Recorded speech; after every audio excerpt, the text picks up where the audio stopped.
When my wife's father died, my lazy wife inherited his house and $33 million. Then she kicked me out saying, "Find somewhere else to live or die, I don't care.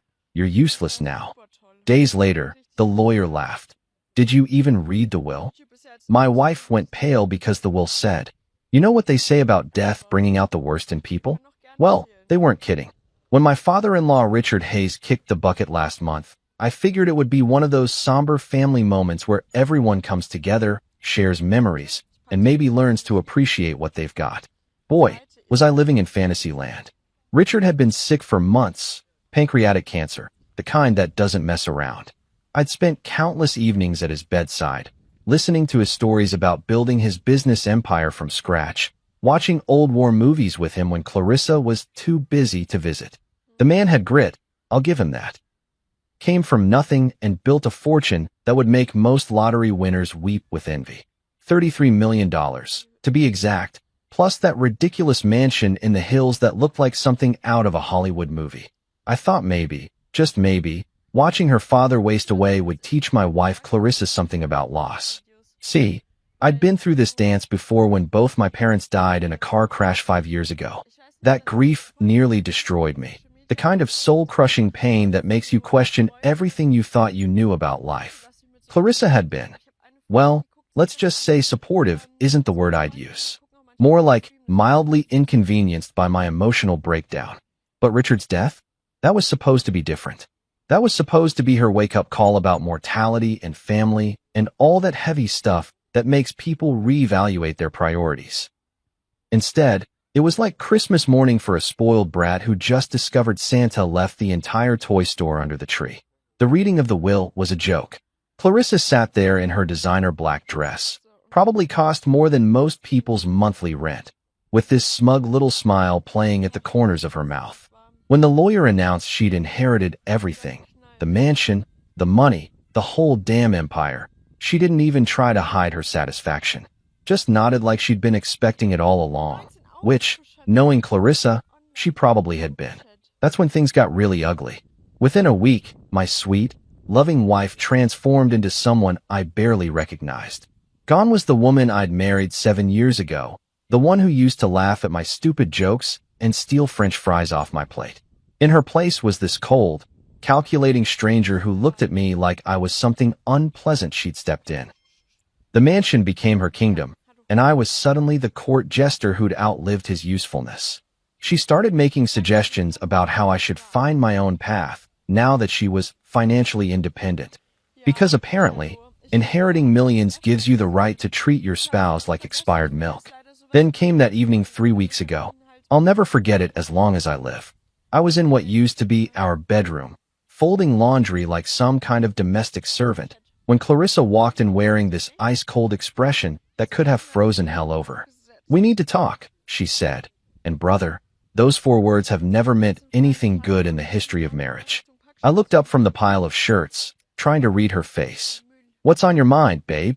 That's when she dropped the nuclear bomb that obliterated what was left of our marriage. "Find somewhere else to live, or die. I don't care. You're useless now." Just like that. No build-up, no explanation. No, it's not you. It's me bullshit. Just pure, unadulterated venom delivered with the emotional warmth of a parking meter. I stood there for what felt like an eternity, holding one of her silk blouses in my hands, trying to process what I'd just heard. "Excuse me. You heard me, Darianne.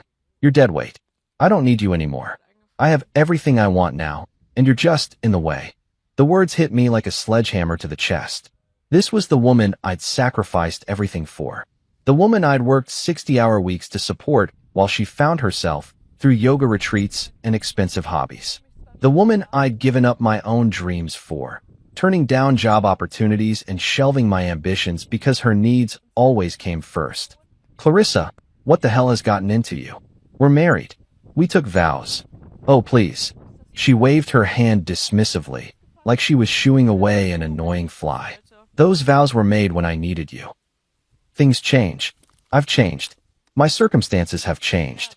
You haven't. Behind her, I caught a glimpse of her brother-in-law Marcus lurking in the doorway with this satisfied smirk on his face.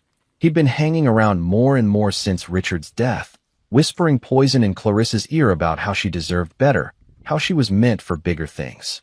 The guy had always resented that I'd married into the family, like I was some kind of gold digger who'd tricked his way into their precious bloodline. So that's it, I asked, my voice barely above a whisper. 7 years of marriage, and you're throwing me away like garbage? Don't be so dramatic. I'm giving you an out. A fresh start. Consider it a favor. A favor. She thought destroying my life was a favor. That night, while Clarissa was out celebrating her new independence with Marcus and their country club friends, I packed my entire life into 2 beat-up suitcases and a cardboard box full of photos and mementos. 7 years of shared memories, reduced to 3 containers that barely filled the trunk of my old Honda Civic. I took one last look around the mansion that had never really felt like home anyway. The marble floors, the crystal chandeliers, the pristine white furniture that screamed, "Don't touch anything." It was all hers now. The woman who'd once promised to love me in sickness and in health, for richer or poorer, had just proven those words meant absolutely nothing when push came to shove.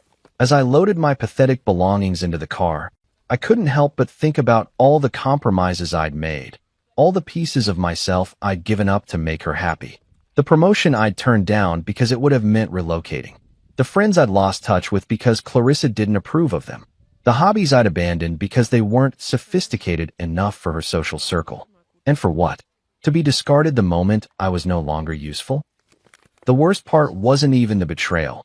It was the casual cruelty of it all. She didn't even have the decency to pretend it was difficult for her. No tears, no apologies, no acknowledgement of what we'd shared. Just cold, calculated dismissal, like I was an employee being laid off from a job I'd never applied for. As I drove away from that mansion for what I thought would be the last time, I caught a glimpse of Clarissa in the rearview mirror, standing in the doorway with her arms crossed, watching me leave like she was making sure the garbage truck had properly collected the trash. That image burned itself into my memory. My wife of 7 years, the woman I'd loved more than life itself, making absolutely certain that the man she'd deemed useless was finally out of her perfect new life. I had no idea that in just a few short weeks, that same image would come back to haunt her in ways she never could have imagined. Let me tell you about rock bottom. It smells like industrial-strength disinfectant mixed with the broken dreams of every poor bastard who's ever checked into the Sunset Motor Lodge. And brother, I was now the latest addition to that illustrious club of life's spectacular failures. The place looked exactly like what you'd expect from a joint that charged $39 a night and had a flickering neon sign that only managed to spell out "Sue ETMOL" on a good day. The parking lot was a graveyard of beat-up cars and questionable life choices, and mine fit right in with the rest of the automotive disasters. The desk clerk, a guy who looked like he'd seen more action than a war correspondent and cared about as much, barely looked up when I stumbled through the door with my 2 suitcases and box of memories. He just slid a key across the counter and grunted something that might have been "Room 12" or "Move your car." Honestly, the guy's communication skills weren't exactly Harvard level. Room 12 turned out to be a masterpiece of budget hospitality. The carpet was this charming shade of "what the hell happened here?" and the wallpaper was peeling like a bad sunburn. The bed looked like it had been through more relationships than a Hollywood starlet, and the bathroom, well, let's just say I've seen crime scenes that were more inviting. But here's the kicker. This dump was paradise compared to the emotional wasteland I was living in. I collapsed onto that Saga mattress that probably predated the Clinton administration and just lay there, staring at the water stain on the ceiling that looked suspiciously like either Jesus or maybe a really sad duck. The silence was deafening, broken only by the occasional sounds of domestic bliss from the adjoining rooms. You know, the kind of bliss that involves a lot of shouting and what sounded like someone getting acquainted with the furniture. That's when Clarissa's parting gift really started to eat at me. Before I'd packed my life into storage containers, she'd tossed me a handful of cash like I was some street performer who'd just butchered a Beatles song. "Here," she'd said, not even looking at me. "This should last you a few weeks until you figure out your next move." $300. 7 years of marriage, and I was worth $300 lousy dollars to her. I'd seen people tip more than that at fancy restaurants. But as I lay there listening to my upstairs neighbor apparently trying out for the Olympic furniture throwing team, something started gnawing at me. It wasn't just the humiliation or the betrayal, though those were doing a fine job of eating me alive from the inside. No, it was something else. Something that didn't add up. See, Richard Hayes wasn't the kind of guy who left things to chance. The man had been a perfectionist in everything. His business, his investments, hell, even the way he organized his sock drawer was like something out of a military handbook. He'd planned every detail of his empire with the precision of a Swiss watchmaker, and he'd built it from the ground up through sheer determination and an almost obsessive attention to detail. So why the hell would a guy like that just dump his entire fortune on Clarissa and walk away? I'd spent enough time with Richard over the years to know how he really felt about his daughter. Don't get me wrong. He loved her, but he wasn't blind to her faults. The man had built a business empire through hard work and sacrifice, and Clarissa's biggest accomplishment was mastering the art of spending other people's money with Olympic-level skill. Richard used to joke about it, actually. That girl could burn through a fortune faster than Sherman went through Georgia. He'd say with this mix of affection and exasperation that only a parent could manage. He knew she was entitled, knew she was lazy, knew she had about as much business sense as a goldfish. So would a guy like that really just hand over everything to someone he knew would probably blow it all on designer handbags and European vacations? The more I thought about it, the more it bugged me. Richard had always been kind to me. Hell, more than kind. He'd treated me better than his own daughter had in the last few years. We'd bonded over old movies and war stories, and he'd actually listened when I talked about my dreams and ambitions, which was more than I could say for my own wife. There was this one conversation we'd had about 6 months before he got sick. We were sitting in his study, sharing a bottle of whiskey that probably cost more than my monthly salary, and he'd looked at me with these serious eyes and said, "Darian, you're a good man. Better than this family deserves, if I'm being honest." At the time, I just figured it was the whiskey talking. But now, lying in this fleabag motel with nothing but time and regret for company, those words kept echoing in my head. The ceiling fan wheezed and clicked like it was on life support, and I found myself replaying every interaction I'd had with Richard in those final months. The way he'd looked at Clarissa sometimes, like he was seeing her clearly for the first time. The comments he'd made about making sure the right people were taken care of. The way he'd always insisted on talking to me privately about important matters. Had I missed something? Had there been signs I was too caught up in my own misery to notice? By 3 in the morning, I'd managed to convince myself I was losing it. Grief and desperation were making me see conspiracies where there were none. Clarissa had inherited everything fair and square, and I was just the discarded husband looking for some kind of cosmic justice that didn't exist in the real world. But when dawn finally crawled through those moth-eaten curtains, bringing with it the cheerful sounds of traffic and human misery, I made a decision. Call it curiosity, call it desperation, call it the last pathetic gasps of a man who'd lost everything. I was going to find out the truth. With the few dollars I had left after paying for another night in paradise, I dug out my phone and looked up the number for Charles Whitmore, Richard's longtime attorney. The man had been handling the Hayes family legal affairs for over 20 years, and if anyone knew the real story behind Richard's will, it would be him. My hands were shaking as I dialed the number. This was probably going to be the most embarrassing phone call of my life. The pathetic ex-son-in-law fishing for scraps, hoping against hope that maybe there was some kind of mistake, some tiny loophole that might throw me a lifeline. But something deep in my gut told me this wasn't over. Richard Hayes had been too smart, too careful, too damn strategic to leave his life's work in the hands of someone he knew would destroy it. And if I was right, if there was more to this story than Clarissa's triumphant inheritance, then maybe, just maybe, the man she'd called useless was about to prove just how wrong she'd been. The phone rang once, twice, 3 times. When Charles Whitmore's receptionist finally answered, I took a deep breath and stepped into what I hoped wasn't just another dead end, but the beginning of something that might just change everything. Charles Whitmore's office was the kind of place that screamed old money from every mahogany-paneled surface. Walking through those doors felt like stepping into a different century, where handshake deals actually meant something and lawyers wore 3-piece suits because it was Tuesday, not because they were trying to impress anyone. The receptionist, a silver-haired woman who looked like she'd been guarding the gates of legal wisdom since the Eisenhower administration, informed me that Mr. Whitmore could see me immediately. That should have been my first clue that something was up. In my experience, lawyers don't just drop everything for broke guys who smell like cheap motel soap and desperation. But Charles? He greeted me like I was the prodigal son returning home for Christmas dinner. Darian, my boy.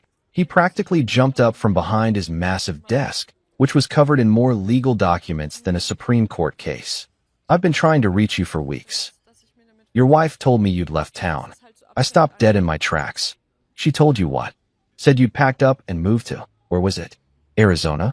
Nevada? Somewhere out west, anyway. Said you wanted a fresh start after Richard's passing and didn't want to be contacted about any legal matters. The blood in my veins turned to ice water. That lying, scheming, backstabbing which had been intercepting my mail, screening my calls, basically erasing me from existence while she played queen of the castle. I should have been furious, but honestly, I was almost impressed by the sheer audacity of it all. Charles, I said, trying to keep my voice steady, I've been staying at the Sunset Motor Lodge about 15 minutes from here. I never left town, and I sure as hell never told anyone I didn't want to be contacted. The old lawyer's eyebrows shot up so high they practically disappeared into his hairline. He walked over to a filing cabinet that looked like it could survive a nuclear blast and pulled out a thick manila folder with Richard's name on it. Son, we need to talk. And I mean right now. He gestured to the leather chair across from his desk, the kind of chair that probably cost more than my car and felt like sitting on a cloud made of butter and good intentions. Charles settled behind his desk with the folder in front of him, looking at me like he was about to deliver news that would either make my day or ruin my life. Darian, what exactly did Clarissa tell you about her father's will? That she inherited everything. The mansion, the money, the whole $33 million empire. Pretty cut and dried, according to her. Charles made a noise that sounded like a cross between a chuckle and a snort. Cut and dried. That's rich. He opened the folder and pulled out what looked like the original will, thick, official-looking papers with more seals and signatures than a peace treaty. Let me ask you something, son. Did you actually see this alleged will? Were you present at the reading? I thought back to that day. Clarissa had come home from the lawyer's office practically glowing with satisfaction, waving some papers around like she'd just won the lottery. But now that I really thought about it, no, I admitted. She said it was family business. That since I wasn't a blood relative, I didn't need to be there. She brought home copies of some documents, but I never saw the actual will. Copies. Charles shook his head like I'd just told him I'd bought the Brooklyn Bridge from a guy in a trench coat. Of course she did. He turned the will around so I could see it, and my heart started pounding like I'd just run a marathon. Even upside down, I could see my name mentioned multiple times throughout the document. Darian, according to Richard's actual last will and testament, the one he signed, witnessed, and notarized in this very office, you are the primary beneficiary of his estate. The words hit me like a freight train carrying a cargo of disbelief. I'm sorry, what? The mansion, 70% of his liquid assets, controlling interest in his business holdings. It's all yours, son. Every last penny of it. I stared at the document like it was written in ancient Sumerian. But Clarissa said. Clarissa was left $10 million, Charles continued, flipping through the pages. A very generous inheritance, mind you. But it came with conditions. What kind of conditions? Charles adjusted his reading glasses and found the relevant section.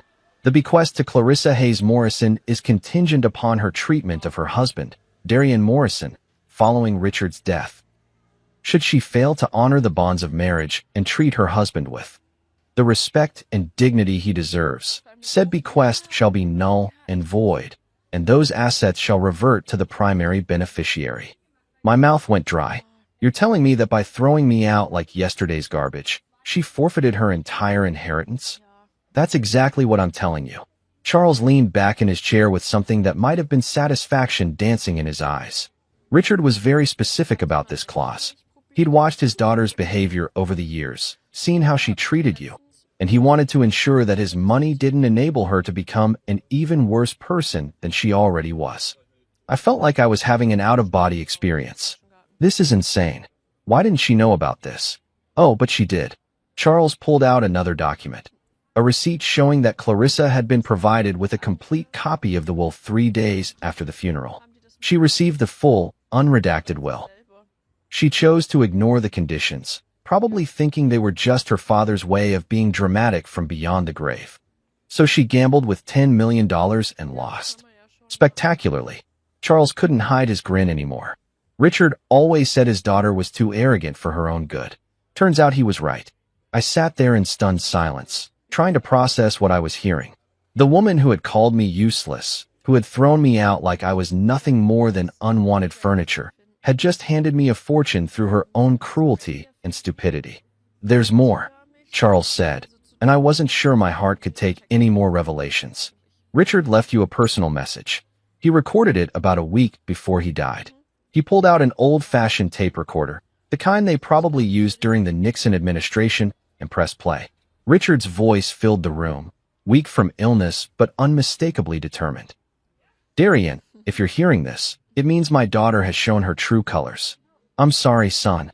I tried to raise her better, but some people are just born selfish. You've been more of a family to me these past few years than she ever was. Take care of what I've built. Use it wisely. And don't let her guilt you into giving her a damn penny. She made her choice." The recording ended, and I sat there feeling like I'd just been hit by emotional lightning. In the span of 20 minutes, I'd gone from being a discarded husband living in a flea-bag motel to the heir of a multi-million-dollar empire.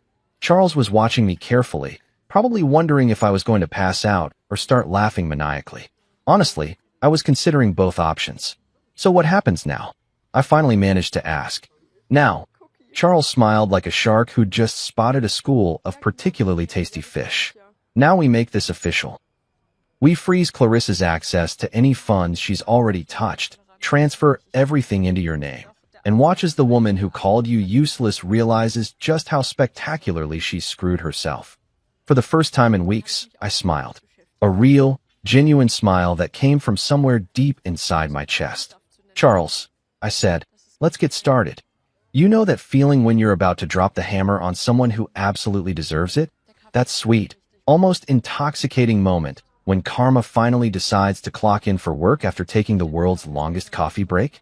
Yeah, that's exactly where I was sitting in Charles Whitmore's office, signing documents that were about to turn my cheating, lying, gold-digging wife's world upside down.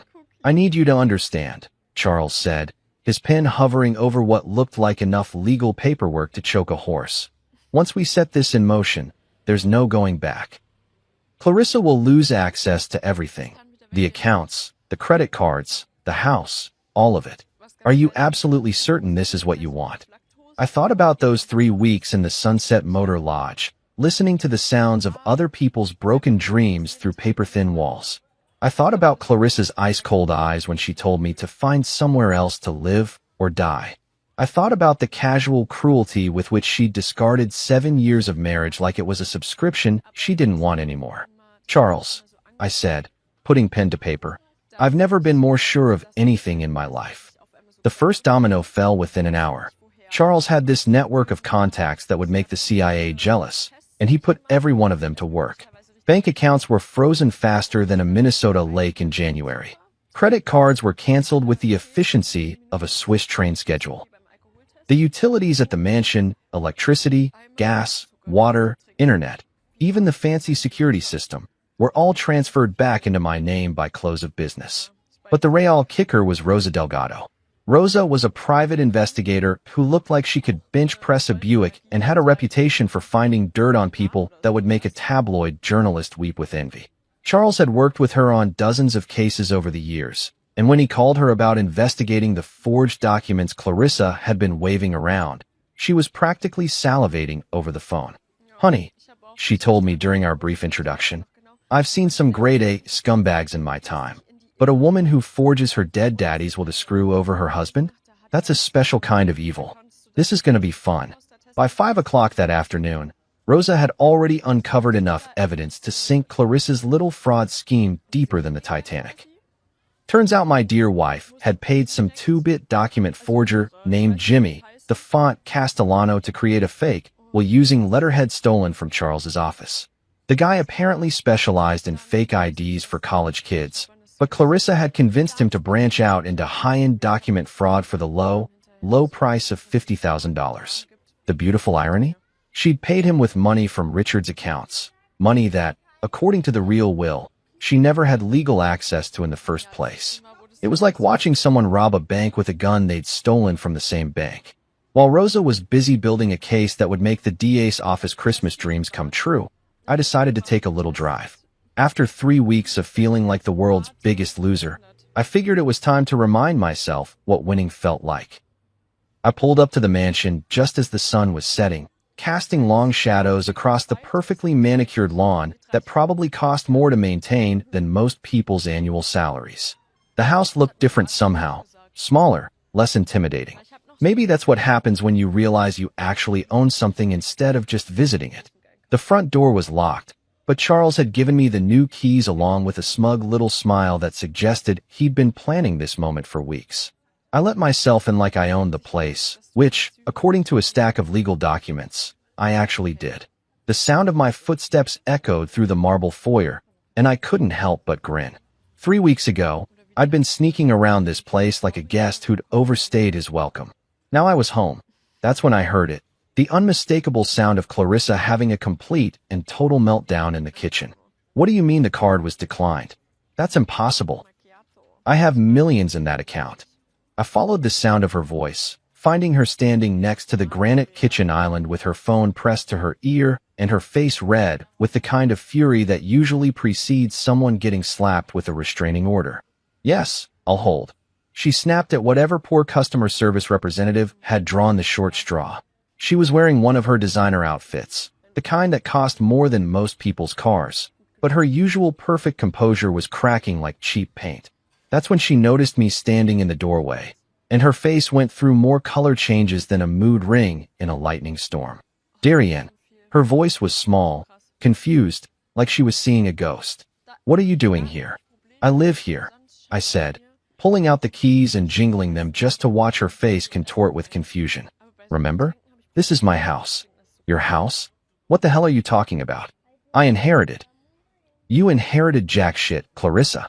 I walked over to the kitchen counter and leaned against it like I owned the place, which I did. Turns out your daddy left you a nice little allowance, but it came with strings attached. Strings you cut the moment you decided I was useless.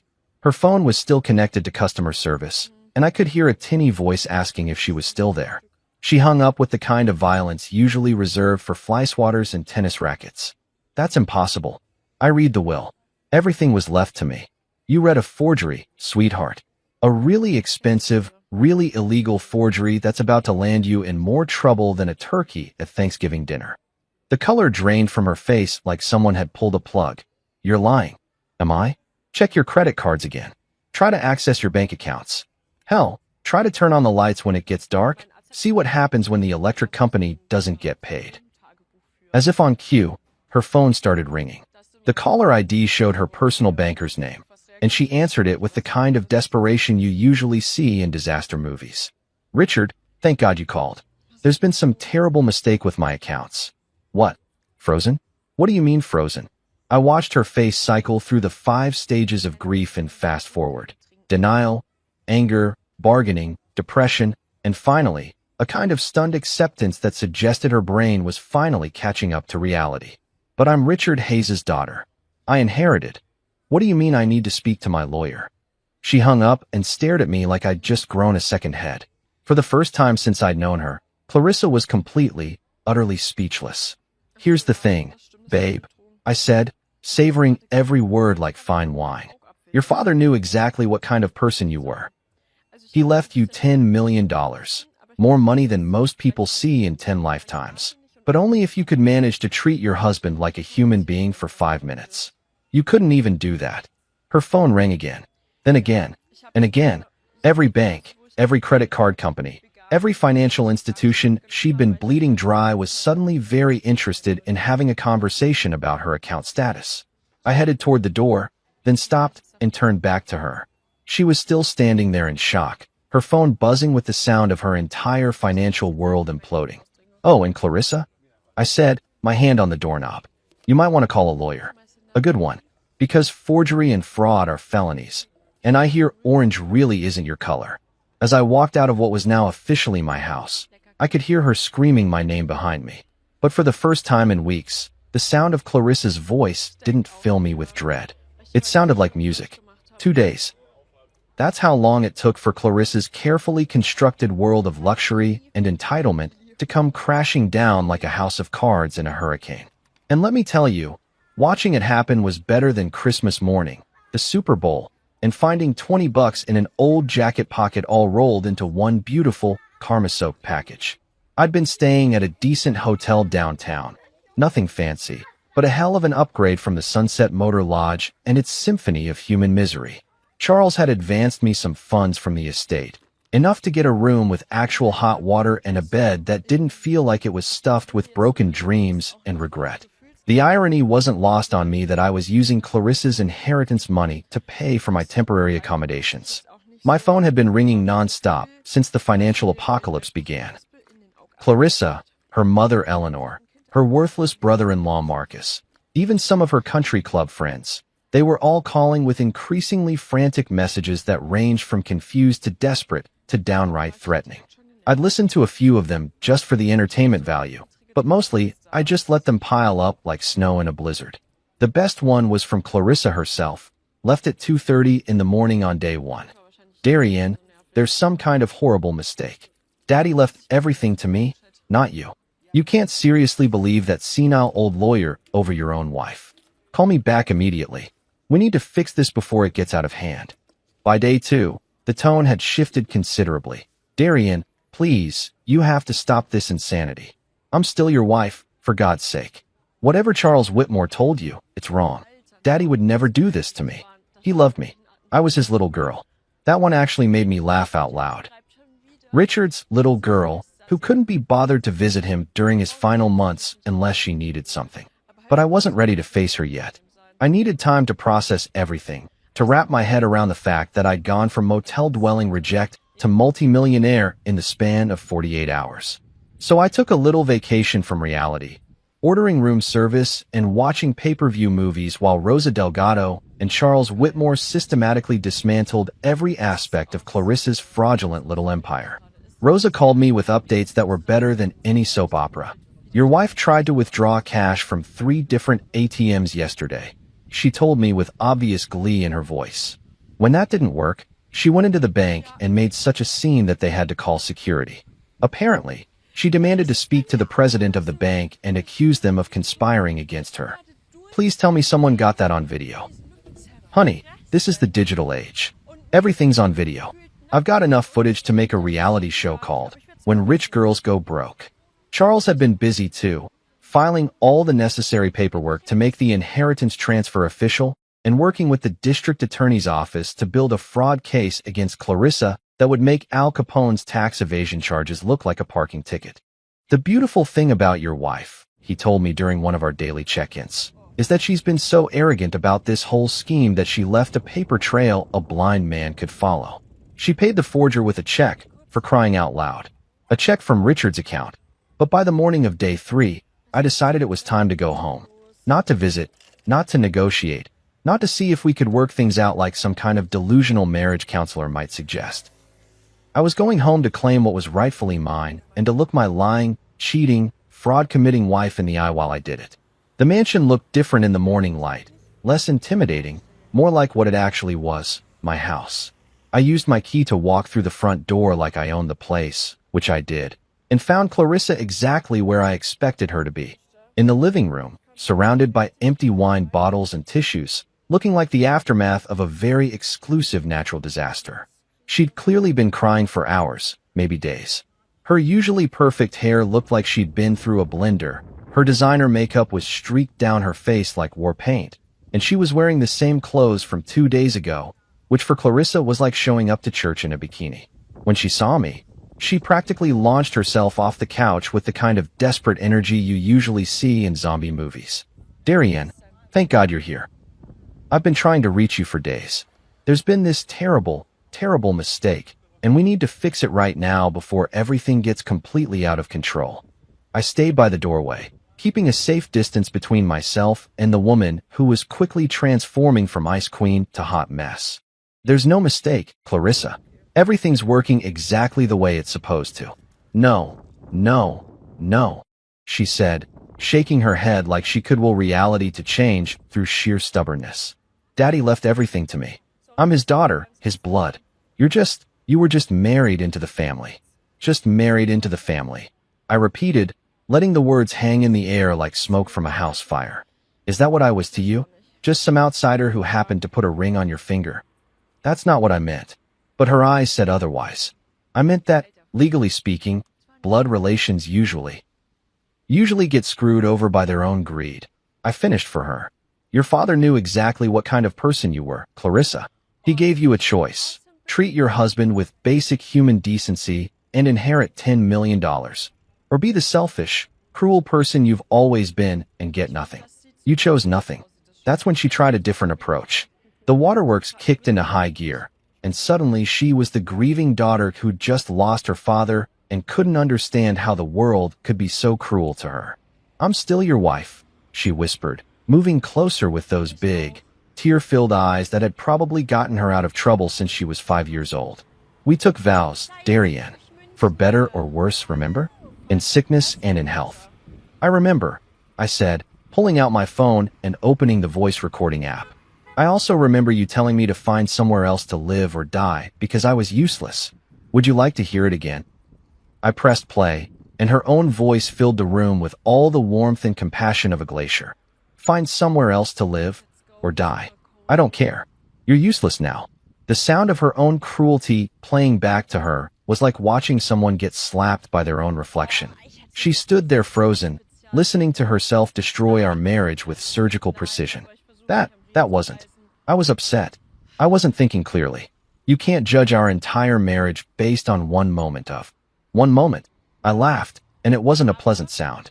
Clarissa, you spent 3 weeks treating me like garbage.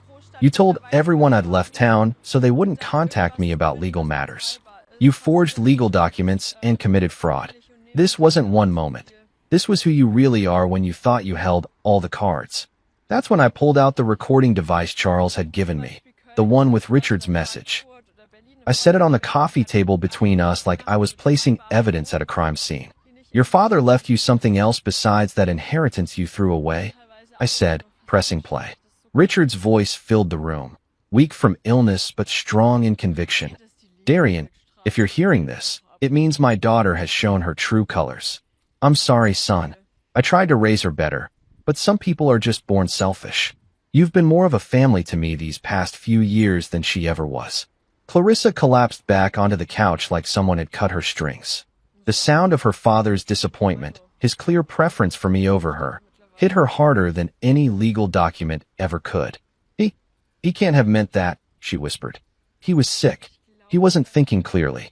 He was thinking clearly enough to set up a will that protected me from exactly what you did to me, I said.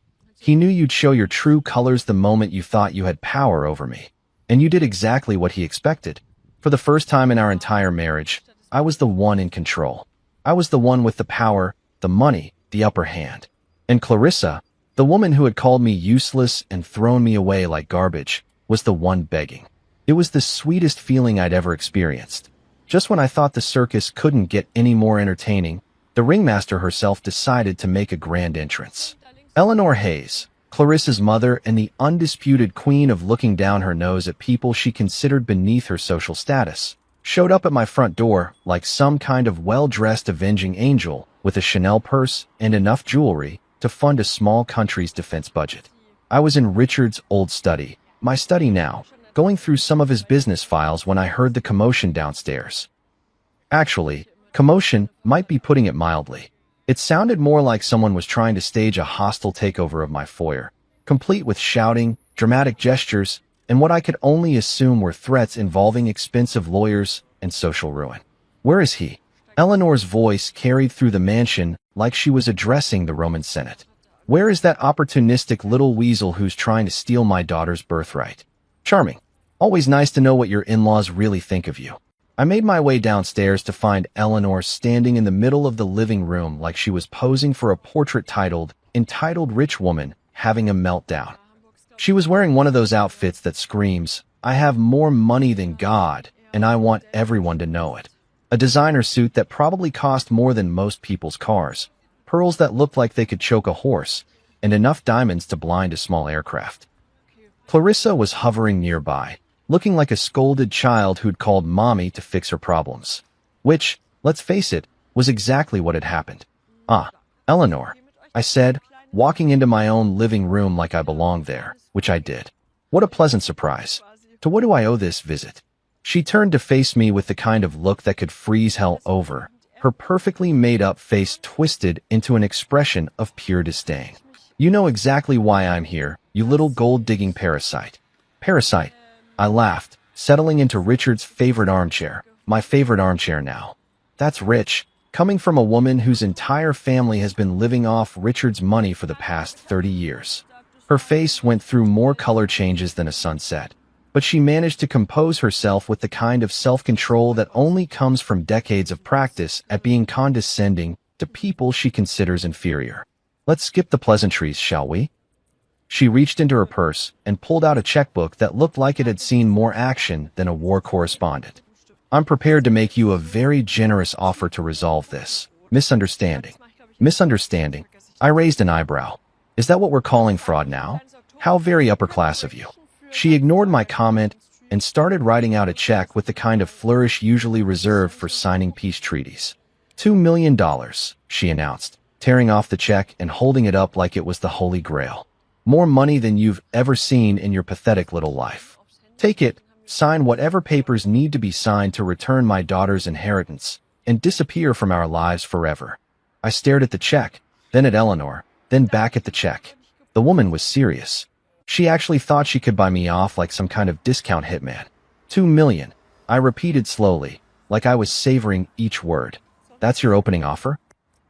Her eyes lit up with the kind of predatory satisfaction that suggested she thought she'd found my price. I knew you'd see reason. You always struck me as a practical man, despite your humble origins. Oh, I am practical, I said, standing up and walking over to her. Practically insulted that you think I'm stupid enough to trade a $33 million inheritance for pocket change. The confident smile slipped from her face like makeup in a rainstorm. Excuse me. You heard me. Your daughter forged legal documents to try to steal my inheritance. Your dead husband left me everything because he knew exactly what kind of people his family really were. And now you're trying to bribe me into giving up what's legally mine. The balls on you people are absolutely astronomical. Eleanor's composure cracked like cheap paint. She grabbed the check back and started writing furiously. $5 million, she snapped, practically throwing the new check at me. That's more than enough to set you up for life. You could buy a nice little house somewhere far away from here and live comfortably for the rest of your miserable existence. I picked up the check, looked at it for exactly 2 seconds, then tore it in half. The sound of expensive paper ripping seemed to echo through the room like a gunshot. Lady, you could offer me $50 million and the answer would still be no. This isn't about money. This is about justice. Your daughter treated me like garbage, threw me away like I was nothing, and tried to steal from me using forged documents. Now she gets to live with the consequences. That's when Eleanor's mask finally came off completely. The polite society matron disappeared, replaced by something that looked like it belonged in a nature documentary about apex predators. You ungrateful little worm, she hissed, her voice dropping to the kind of whisper that usually precedes someone getting shanked in a prison yard. You have no idea who you're dealing with. Richard may have built this empire, but the Hayes family has connections you can't even imagine. We have friends in places that could make your life very, very difficult. Is that a threat, Eleanor? It's a promise. She stepped closer, and I caught a whiff of expensive perfume mixed with something that smelled suspiciously like desperation. You think you've won because you have some legal documents? Money and power are about more than paperwork, you pathetic little man. They're about influence, connections, the ability to make problems disappear. She paused for dramatic effect, clearly expecting me to start trembling with fear or begging for mercy. Instead, I just stood there looking mildly amused, which seemed to piss her off even more. Richard built his fortune through some very questionable business practices, she continued, her smile returning with the kind of cold satisfaction that suggested she thought she'd just played her ace. Offshore accounts, shell companies, payments to people who prefer to remain anonymous. The kind of business dealings that attract attention from federal agencies, if you know what I mean. Now she had my attention. What are you saying? I'm saying that if the right people started looking into Richard's financial history, they might find some very interesting irregularities. The kind of irregularities that could tie up an estate in legal proceedings for years, maybe decades. The kind that could result in asset forfeiture, criminal investigations, maybe even prison time for anyone foolish enough to benefit from ill-gotten gains. My blood ran cold. Was she talking about money laundering, tax evasion, or something even worse? Of course, Eleanor continued, clearly enjoying the look of concern that must have crossed my face. These are just rumors. Whispers. The kind of thing that would never see the light of day if reasonable people could reach a reasonable agreement. She pulled out her checkbook again, this time writing with slow, deliberate strokes. $10 million, she said, holding up the check like it was a peace treaty. Take the money, sign the papers, walk away clean. Because if you don't, I promise you'll spend the rest of your life wishing you had. I stared at the check, then at Eleanor's smug face, then at Clarissa, who was watching this whole exchange like it was a tennis match where her entire future depended on the outcome. For the first time since this whole mess started, I felt a flicker of doubt. What if Eleanor was telling the truth? What if Richard's empire really was built on something illegal? What if I was about to inherit a fortune that would destroy my life instead of saving it? But as I stood there in that room, surrounded by the wealth and luxury that Richard had built through decades of hard work, I realized something important. Eleanor Hayes was desperate. Desperate people say desperate things, make desperate threats, and desperate promises. And if there's one thing I'd learned from my years of being married into this family, it's that desperate rich people are often the most dangerous kind. Eleanor, I said finally, my voice steady despite the tornado of doubts swirling in my chest. I think it's time for you to leave my house. Her face went white with rage. Your house? This will never be your house, you pathetic. Get out, I said, walking to the front door and holding it open. Now, as she stormed past me, her pearls clicking together like angry castanets, she stopped and turned back one last time. This isn't over, she whispered. Not by a long shot. And as I watched her drive away in her ridiculously expensive car, I couldn't shake the feeling that she might be right. Eleanor's threats echoed in my head like a bad song you can't shake, the kind that plays on repeat until you want to take a sledgehammer to your radio. After she'd stormed out of my house with all the dignity of a pissed-off peacock, I found myself standing in Richard's study, my study, staring at filing cabinets full of business documents that suddenly felt less like treasure chests and more like potential Pandora's boxes. Was I sitting on a fortune built from blood money? Had the man I'd respected, the father-in-law who'd treated me better than his own daughter ever had, been running some kind of criminal enterprise under the cover of legitimate business? The possibility made my stomach churn like a washing machine full of regret and bad decisions. I called Charles first, because if anyone would know about skeletons in Richard's closet, it would be his lawyer of 20 years. Eleanor came to see me today, I told him without preamble. She made some interesting allegations about Richard's business practices, something about offshore accounts and federal agencies. There was a pause on the other end of the line, the kind of silence that usually means someone's either dead or thinking very carefully about what they're going to say next. Darian, Charles said finally, I think we need to meet. In person. And we need to bring Rosa. That didn't sound ominous at all. 2 hours later, we were gathered in Charles's office like some kind of legal war council. Rosa had brought a laptop and enough files to stock a small library, while Charles looked like a man who was about to perform surgery on his own reputation. Before we go any further, Charles began, I need you to understand something. Everything I'm about to tell you is protected by attorney-client privilege, both with Richard and now with you as his heir.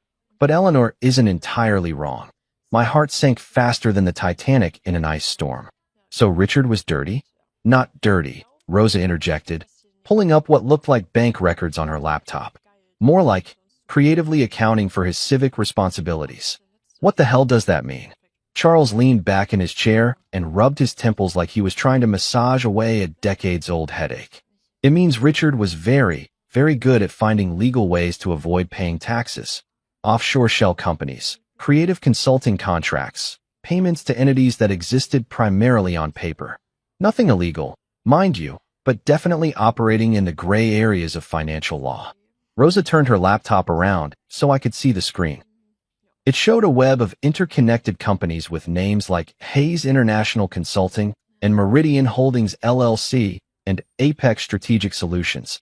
The kind of generic business names that sound important but don't actually tell you what the hell they do. Your father-in-law was brilliant, she continued. He set up a network of companies that basically allowed him to shuffle money around like a three-card money dealer, always staying just on the right side of legal while minimizing his tax obligations to the point where the IRS probably wanted to send him a thank you card for the creative accounting lessons. I stared at the screen, trying to make sense of the financial spiderweb Richard had apparently spent decades weaving.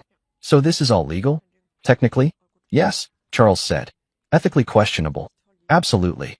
The kind of thing that would attract unwanted attention from federal agencies if someone decided to make noise about it? You bet. That's when it hit me. Eleanor wasn't threatening to expose criminal activity. She was threatening to expose aggressive tax avoidance strategies that, while legal, would tie up Richard's estate in investigations and audits for years. She was trying to make my inheritance so toxic that I'd walk away just to avoid the hassle. So what you're telling me, I said slowly, is that Richard was basically a financial ninja who figured out how to legally screw the government out of tax money, and Eleanor's threatening to rat him out to cause me headaches? In layman's terms? Pretty much, Rosa grinned. Your father-in-law was playing 4D chess, while everyone else was playing checkers. But something still bothered me. If this is all above board, why would Eleanor think it could destroy me? Why would she be so confident that exposing it would get me to back down? Charles and Rosa exchanged a look that made my anxiety spike like a heart monitor in an emergency room. Because, Charles said carefully, there's one more thing you need to know. He pulled out another folder, this one thicker than the others and sealed with enough legal tape to suggest its contents were either extremely important or extremely dangerous. 3 months before Richard died, he came to see me, not about his will, not about his medical condition, but about this. He gestured to the sealed folder. He said he'd been contacted by someone from the Treasury Department, someone asking questions about his business practices. The room suddenly felt about 20 degrees colder. What kind of questions? The kind that suggests someone had been looking very closely at his financial activities for a very long time, Rosa said. The kind that suggests maybe Richard's creative accounting had finally attracted the wrong kind of attention. But here's the thing, Charles continued, breaking the seal on the folder with the solemnity usually reserved for reading last rites. Richard wasn't worried about the investigation. In fact, he seemed almost relieved. He pulled out a stack of documents that looked official enough to make my palms sweat. Treasury Department letterhead, FBI insignias, the kind of government paperwork that either means you're about to get a medal or about to get arrested. Darian, Charles said, looking me straight in the eye. Richard had been working with federal authorities for over 2 years. Everything you're inheriting, the money, the businesses, all of it, was part of an authorized operation to track down actual money launderers and tax evaders. I felt like someone had just told me that gravity was optional and the sky was actually purple. You're telling me Richard was an undercover agent? Not exactly, Rosa said, taking over the explanation with the kind of enthusiasm that suggested she'd been dying to tell this story. More like a very well-compensated informant. The Fed suspected that some of Richard's business associates were using similar shell company setups for actual criminal purposes, drug money, human trafficking, the really nasty stuff. They needed someone on the inside who understood how these financial networks operated. She pulled up another screen on her laptop, this one showing what looked like an organizational chart that would make a conspiracy theorist weep with joy. For 2 years, Richard fed information to the Treasury Department and the FBI about suspicious financial activities in his business circles. Every questionable transaction, every shady deal, every offshore account that smelled fishy, he documented it all and handed it over to the authorities. Charles leaned forward, and for the first time since I'd known him, the old lawyer looked genuinely excited. The beautiful part is that Eleanor has no idea. She thinks she's threatening to expose Richard's crimes, but what she'd actually be exposing is a federal investigation that resulted in the arrests of 15 major financial criminals and the seizure of over $100 million in illegal assets. I sat there in stunned silence, trying to process the fact that my supposedly crooked father-in-law had actually been Batman in a business suit, fighting financial crime from the inside, while maintaining the perfect cover of a slightly shady businessman. So when Eleanor threatens to expose Richard's dark secrets, I said slowly, she's actually threatening to expose herself as the daughter of a federal informant who helped take down a criminal network? Exactly, Rosa grinned. The woman is basically threatening to shoot herself in the foot with a cannon. But even as relief washed over me like a cool breeze on a hot day, another thought occurred to me. If Richard was working with the feds and Eleanor doesn't know about it, then she's about to walk into a trap of her own making. Charles finished. And we're going to let her. For the first time in days, I smiled. A real, genuine, from the bottom of my soul smile. My father-in-law hadn't just left me a fortune, he'd left me a legacy of justice.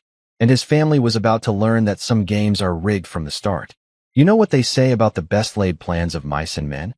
Well, sometimes those plans involve wearing a wire to dinner with your lying, scheming ex-wife and her equally crooked mother while federal agents listen in from a van parked outside your house. Not exactly what I'd pictured when I signed up for marriage 7 years ago, but life has a funny way of throwing you curveballs when you're expecting fastballs. After discovering that Richard had been working with the feds, Charles made a phone call that changed everything. Within 6 hours, I was sitting across from Agent Sylvia Martinez of the FBI, a woman who looked like she could bench press a Buick and had the kind of no-nonsense attitude that made you want to confess to crimes you'd never even thought about committing. Mr. Morrison, she said, settling into the chair across from me in Charles's office. Your father-in-law was instrumental in helping us build cases against some very dangerous people. His cooperation led to multiple arrests and the seizure of significant criminal assets. So I've been told, I said, still trying to wrap my head around the idea that Richard had been living a double life as some kind of financial superhero. But what does that have to do with me?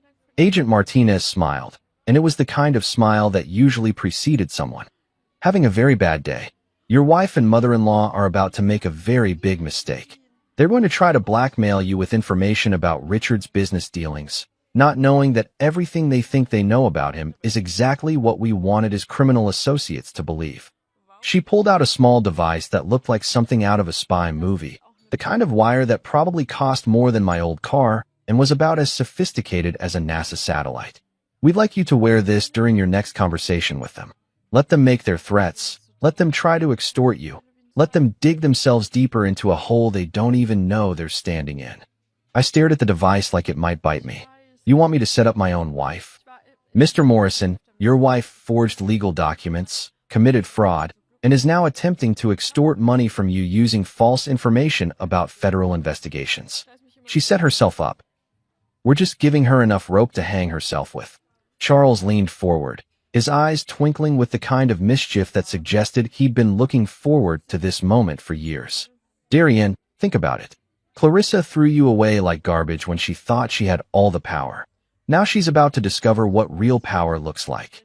That evening, I was back at the mansion, wearing a wire that felt like it was burning a hole through my chest. The FBI surveillance van was parked 3 houses down, disguised as a cable repair truck. Agent Martinez and her team were listening to every word through equipment that could probably pick up a whisper from orbit. Right on schedule, Clarissa and Eleanor showed up at my front door like a pair of well-dressed vultures circling a particularly appetizing carcass. They'd clearly coordinated their outfits. Eleanor in her usual armor of pearls and entitlement, Clarissa in a black dress that was probably supposed to make her look grieving and sympathetic, but mostly just made her look like she was attending her own funeral. Darian, Clarissa said as I let them in. Thank you for agreeing to see us. I know things have been difficult between us lately. Difficult, I repeated, leading them into the living room. Is that what we're calling attempted fraud now? Eleanor shot me a look that could have frozen hell over twice. Let's dispense with the hostile theatrics, shall we? We're here to discuss a mutually beneficial arrangement. They'd brought a briefcase. An actual briefcase, like we were conducting some kind of arms deal in a Cold War spy novel. Eleanor set it on the coffee table with the kind of ceremony usually reserved for signing peace treaties. Inside this case, she announced with all the drama of a game show host, are copies of documents that prove your precious Richard was involved in some very questionable business practices. Money laundering, tax evasion, payments to entities that the IRS would find very, very interesting. She opened the briefcase to reveal stacks of papers that looked official enough to fool someone who didn't know any better. Bank statements, wire transfer records, correspondence with shell companies. It was an impressive collection of evidence that would have been devastating if it weren't exactly what the federal government had wanted Richard's associates to see. These documents, Clarissa chimed in, clearly reading from a script they'd rehearsed, could tie up Daddy's estate in federal investigations for decades. Every penny you think you've inherited could be frozen, seized, or forfeited as the proceeds of criminal activity. I played my part perfectly, letting my face show just enough concern to keep them talking. What exactly are you proposing? A simple trade, Eleanor said, pulling out a contract that looked like it had been drafted by the devil's own legal team. You sign over the estate to Clarissa, we make these documents disappear forever, and everyone walks away clean. And if I refuse? Eleanor's smile was sharper than a surgeon's scalpel. Then copies of these documents find their way to the IRS, the FBI, the Treasury Department, and every financial crimes unit on the Eastern Seaboard. Your life becomes a living hell of audits, investigations, and legal fees that would bankrupt a small country. Clarissa leaned forward with the kind of fake sympathy that made my skin crawl. We don't want to hurt you, Darien. We're trying to protect you from something that could destroy your life. Take the settlement, walk away with enough money to live comfortably, and forget this whole nightmare ever happened. How much? I asked, making my voice sound defeated. $5 million, Eleanor said promptly. More than generous for someone in your position. My position? Someone who's about to inherit a criminal empire, Clarissa said, her mask slipping just enough to show the venom underneath. Someone who's too stupid to realize that he's walking into a trap that could land him in federal prison. That was the moment I knew they'd sealed their fate. Extortion, threats, conspiracy to commit fraud. Agent Martinez was probably taking notes faster than a court stenographer on amphetamines. You know what? I said, standing up and walking to the window where I could see the fake cable truck in the distance. I think I need some time to consider your generous offer. Time. Eleanor's voice rose to the kind of pitch usually reserved for dog whistles. You don't have time. Every day you delay increases the risk that someone else discovers what we know. Maybe a week, I said, turning back to face them. Just to get my affairs in order, make sure I understand all the implications. That's when Eleanor lost it completely. The polite society matron vanished, replaced by something that belonged in a nature documentary about predatory reptiles. You listen to me, you ungrateful little parasite, she hissed, standing up so fast she knocked over her chair. We're offering you a way out of this mess, and you're going to take it. Because if you don't, I will personally make sure that your pathetic life becomes a living nightmare. I have friends in the federal government, friends who owe me favors, friends who would be very interested to know about Richard's criminal activities. Criminal activities, I repeated calmly, such as money laundering. Clarissa practically shouted. Tax evasion, conspiracy, fraud. Everything in that briefcase proves that Daddy was a criminal, and you're about to inherit the proceeds of his crimes. That's when the front door burst open like something out of an action movie. Agent Martinez and 3 other federal agents swept into the room with the kind of coordinated precision that suggested they'd done this dance before. FBI, Martinez announced, her weapon drawn but pointed at the floor. Everyone stay where you are. The look on Eleanor's face was priceless, like she'd just discovered that gravity was optional and she was about to fall upward into space. Clarissa actually screamed, a high-pitched sound that probably scared every dog in a 3-block radius. Eleanor Hayes, Martinez continued, producing handcuffs with the kind of professional efficiency that suggested she really enjoyed her job.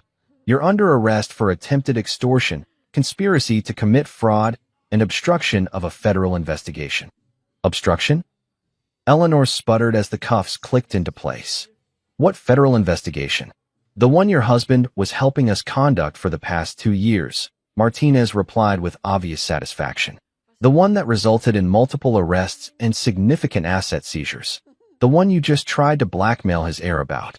Clarissa was next, her cuffs applied while she screamed about lawyers and constitutional rights, and how this was all a terrible mistake. But as they led her toward the door, she turned back to me with a look of pure, undiluted hatred. You set us up, she spat. You betrayed your own wife. I looked her straight in the eye as Agent Martinez read her rights. Clarissa, you tried to erase me from existence. You forged legal documents, committed fraud, and then tried to extort me when that didn't work. I didn't betray you. I just let you hang yourself with your own rope. As they loaded my ex-wife and her mother into the back of federal vehicles, I couldn't help but think about that first night in the Sunset Motor Lodge when I'd thought my life was over. Turned out it was just beginning. The federal courthouse looked like something out of a legal drama. All marble columns and imposing architecture designed to make you feel simultaneously awed by the majesty of justice and terrified that you might be on the wrong side of it. I was sitting in Agent Martinez's office 3 days after the arrests, watching her flip through a file thick enough to stop a small caliber bullet while she explained exactly how deep this rabbit hole went. Your wife and mother-in-law. She began with the kind of satisfaction usually reserved for people who've just solved a particularly difficult crossword puzzle, managed to confess to multiple federal crimes in under 10 minutes. It's actually impressive in its own way, like watching someone set a world record for self-destruction. The recording of that night played on her computer, and hearing Clarissa's voice admitting to forgery and extortion felt surreal, like watching a movie where the villain accidentally confesses to everything while thinking they're being clever. But here's what they didn't know, Martinez continued, pulling out another folder that looked even more official than the last one. What nobody knew, except for me, my direct supervisor, and Richard himself. She opened the folder to reveal photographs, surveillance reports, financial records, and what looked like enough documentation to write a novel about financial crime in America. At the center of it all was Richard's face, looking exactly like the man I'd known, serious, determined, and apparently living the kind of double life that would make James Bond jealous. Darian, your father-in-law wasn't just helping us catch financial criminals. He was the key to dismantling one of the largest money laundering operations on the East Coast. I stared at the photographs showing Richard at various business meetings, restaurants, and what looked like some kind of exclusive club where people wore suits that cost more than most cars. He was undercover? Not exactly undercover. More like a cooperating witness with access. See, about 3 years ago, Richard came to us. Not the other way around. He'd figured out that some of his business associates were using shell companies similar to his own for genuinely criminal purposes. She pulled out a chart that looked like something you'd see in a crime movie. Names connected by red string, photographs of stern-looking men in expensive suits, and financial flows that resembled a spider web designed by someone with a PhD in complexity theory. Marcus Valdez, Tommy the Fish Marconi, Elena Kozlova. These people weren't just avoiding taxes like Richard. They were washing money for drug cartels, human trafficking operations, and arms dealers. We're talking about billions of dollars in criminal proceeds flowing through legitimate-looking businesses. The names meant nothing to me, but the photographs did. I recognized a few faces from Richard's social events. Men who'd seemed perfectly respectable at charity galas and country club dinners. Men who'd shaken my hand and asked about my golf game while apparently running criminal enterprises on the side. Richard could have just walked away, Martinez continued. Could have kept his mouth shut and his hands clean. Instead, he came to us and said he wanted to help bring them down. She pulled out what looked like a personal letter, handwritten on Richard's familiar stationery. He wrote this after his cancer diagnosis, about 6 months before he died. It's part of the case file now, but I think you should read it. I took the letter with hands that weren't quite steady. Richard's handwriting was still strong despite his illness, and reading his words felt like having a conversation with a ghost. Agent Martinez, I know I don't have much time left, and there are things I need to make sure you understand. I didn't cooperate with your investigation because I was afraid of going to prison, or because I wanted some kind of deal for myself. I did it because I realized that my pursuit of financial advantage had put me in the same circles as genuinely evil people, and I couldn't live with myself if I didn't try to stop them. Asterisk. I've built a fortune through legal but ethically questionable means. I won't pretend otherwise. But these people, Valdez, Marconi, the others, they profit from human suffering in ways that make my tax avoidance look like jaywalking. If my information can help put them behind bars, then maybe some good can come from the mistakes I've made. Asterisk. I'm leaving everything to Darian because he's the only person in my family who has genuine integrity. My daughter has become everything I hoped she wouldn't: entitled, cruel, and willing to hurt others for personal gain. My wife Eleanor has enabled that behavior for years. But Darian, he's a good man who deserves better than the family he married into. Asterisk. Please make sure he understands that every dollar he inherits is legitimate, not just legally, but morally. The government has verified that all assets in my estate come from lawful sources. He doesn't need to feel guilty about benefiting from my cooperation with your investigation. He's earning it by being the kind of person worthy of inheriting it. Asterisk. Use him well, Agent Martinez. He's stronger than he knows. Asterisk. I set the letter down with tears I didn't realize I'd been holding back. Richard hadn't just left me money, he'd left me vindication. Proof that someone had seen my worth when everyone else, including myself, had written me off as useless. The beautiful irony, Martinez said with a grin that suggested she'd been saving this revelation for last, is that Eleanor's threats were completely backwards. Every criminal activity she thought she could expose Richard for was actually part of an authorized federal operation. Every shell company, every questionable transaction, every offshore account, we knew about it, approved it, and used it to build our case. She pulled out a final document, this one with Department of Justice letterhead and enough official seals to stock a government supply closet. This is a letter of commendation for Richard Hayes, recognizing his contribution to Operation Clearwater, the investigation that led to 17 arrests, the seizure of $347 million in criminal assets, and the disruption of multiple international criminal enterprises. 17 arrests, including some very big fish who are now looking at decades in federal prison. Your father-in-law's information helped us map their entire operation, track their money flows, and gather evidence that will keep them behind bars for the rest of their natural lives.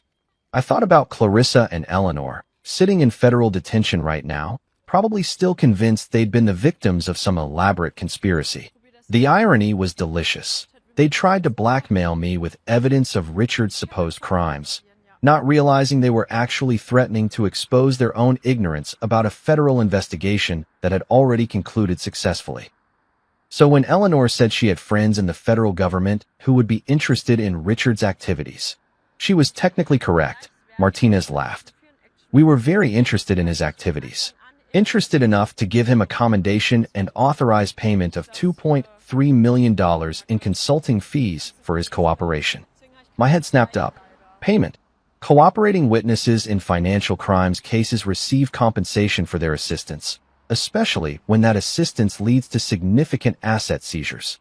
Richard earned every penny of that money by risking his life to help us take down some genuinely dangerous people. She pulled out bank records showing the payments, all official and documented, all completely legitimate. So when you inherited Richard's estate, you weren't just inheriting the profits from his business empire. You were inheriting payment for his service to his country. I sat back in my chair, overwhelmed by the magnitude of what Richard had accomplished. While his family saw him as a stern businessman who'd gotten lucky, he'd actually been a patriot who'd risked everything to help bring down criminals. There's one more thing, Martinez said, her tone shifting to something more serious. The people Richard helped us arrest, some of them have associates who are still out there. Associates who might not be happy about losing $347 million and seeing their friends go to prison. A chill ran down my spine. Are you saying I'm in danger? I'm saying you should be careful. Use security, vary your routines, be aware of your surroundings. Most of these people are smart enough to know that revenge wouldn't bring their money back, but not all criminals are smart. As I left the federal building that day, I realized that Richard hadn't just left me a fortune, he'd left me a legacy. A legacy of justice, of choosing to do the right thing even when it was dangerous, of using whatever advantages you had to make the world a better place. My wife had called me useless. My mother-in-law had called me a parasite. But Richard? Richard had called me worthy. And he'd been right all along. 6 months later, the mansion didn't feel like Richard's house anymore. It felt like home. My home. I'd redecorated the place from top to bottom, replacing Eleanor's gaudy taste with something that actually reflected who I was instead of who I was supposed to impress. The library had become my office, filled with plans for my newest project, and Richard's old study was now something I was particularly proud of. The Whitmore Foundation for Family Integrity wasn't just some tax write-off charity. It was my chance to help other people who'd been screwed over by greedy relatives and manipulative spouses. Men and women who'd been discarded like yesterday's garbage when they were no longer useful. People who needed legal help to fight back against family members who thought love was conditional on bank account balances. We'd already helped dozens of cases. Wives whose husbands had hidden assets during divorce proceedings. Adult children whose parents had been manipulated into changing their wills by gold-digging caregivers. People like me, who'd been written off as worthless until they proved otherwise. Clarissa was doing 18 months in federal prison for fraud, extortion, and conspiracy. Eleanor got 2 years for the same charges plus obstruction of justice. Their letters arrived every week like clockwork, desperate pleas for forgiveness, promises that they'd changed, explanations about how prison had taught them the error of their ways. I never opened them. The woman who'd called her husband useless was probably sharing a cell with someone who'd appreciate that kind of irony. The mother-in-law who'd thought she could buy her way out of any problem had discovered that federal judges don't accept bribes or take personal checks. Sometimes I'd stand on the balcony where Richard used to watch the sunset, holding a glass of his favorite whiskey and thinking about how much had changed. The scared, broken man who'd packed his life into 2 suitcases was gone, replaced by someone who understood his own worth. Charles had been right about one thing. Sometimes the pawn really does become the king. And this king? This king wasn't interested in ruling through fear or money or manipulation. I was building something better than an empire. I was building a legacy that would have made Richard proud. I stood in the dusty shop that once belonged to my late uncle, my eyes taking in the faded shelves and forgotten trinkets that whispered secrets of a bygone era. At that very moment, I heard the sharp sound of laughter, Rachel's laughter. She stood by the counter, her head thrown back as if amused by some private joke, her words cutting deep despite the fragile calm in my heart. "Enjoy your inheritance of junk," she had sneered, her voice dripping with a venom I never thought I would taste. "My new boyfriend has a mansion and money." Each word felt like a deliberate stab at something I could not quite name, yet in that moment, anger did not rise as it should have. Instead, I managed a small, almost defeated smile and murmured, "Thank you." I could see the shock in her eyes. She expected devastation, tears, and desperate pleas for forgiveness, or even a cry for her to stay. But I was strangely empty, unresponsive to the cruelty of her farewell. With a quick motion, she snatched up her suitcase, slammed the door behind her, and walked away, leaving behind an echo of laughter and a deep, piercing void in my chest. I felt as if every step she took was erasing part of a shared past that I could never reclaim. That night, as the shop fell silent except for the creaking of old floorboards and the soft whisper of wind through broken windows, I remained. I took solace in the gentle act of dusting off my uncle's abandoned office, a small room cluttered with memories and mysteries. My hands, roughened by years of working with tools and lost hopes, brushed against a hidden drawer in the far corner. Something unusual caught my attention. With cautious curiosity, I pulled it open and found a small, antique key resting atop a folded, yellowed note. My heart quickened as I unfolded the fragile paper. The note was penned in my uncle's unmistakable handwriting, each stroke heavy with meaning and purpose. The words sent a shiver down my spine. "If you found this, you are ready. Follow the key and trust your instincts." I paused, the sound of my own breathing loud in the stillness of that neglected space. The note, the key, these were clues, remnants of a secret life my uncle had led, now left in my reluctant care. I felt as if the universe had conspired to deliver me this legacy, a mystery wrapped in the remnants of his past. As I held the cold metal of the key in my palm, its weight seemed to anchor me to a destiny I had never sought but now could not escape. I ran my fingers along its intricate design, each notch and curve a promise of secrets waiting to be unraveled. The shop around me seemed to lean in, as if listening to the silent conversation between memory and fate. In that long, heavy moment, I realized that nothing in my life would ever be the same again. The key was not just a tool. It was an invitation to step into a world of hidden truths, where every object in this neglected shop could tell a story, and every shadow might conceal a new beginning. I closed my eyes for a fleeting second, trying to gather my scattered thoughts, and when I opened them, I was ready. The laughter that had once filled the room with bitterness now echoed as a distant memory, drowned out by the pulsing call of mystery and destiny. I took a deep breath, and with the key still warm in my hand, I stepped further into the murk of the past, determined to follow the cryptic message and uncover the legacy my uncle had left behind. I clutched the old key tightly in my hand as I made my way back to the dusty office behind the shop. The faint scent of old paper and musty wood filled the air, and every step I took echoed like a quiet heartbeat in the silence. I searched every inch of that cramped room, my eyes straining to see any detail that might have been overlooked during all those years. Then, in the far corner of the office, I noticed a faint outline on the wall, a barely visible seam that seemed different from the rest. My heart pounded as I approached it, feeling the pull of something hidden, something that had been waiting just for me. I set the key against the outline, my hand trembling as I found a small keyhole concealed in the crevices of the old plaster. With a slow, deliberate motion, I turned the key. A sharp, metallic click rang out in the stillness, and the wall shuddered as a section slowly swung inward. Beyond the moving barrier lay a secret room, untouched by time and filled with the relics of a life I had only begun to understand. Dust motes danced in the slanting light as I stepped inside, my eyes wide with a mixture of wonder and trepidation. Every surface of the hidden room seemed to tell a story. Shelves lined the walls, each laden with gold coins that glimmered softly, ancient scrolls wrapped in faded cloth, and rare artifacts that whispered of distant lands and forgotten times. My gaze wandered to a pedestal standing proudly in the center of the room.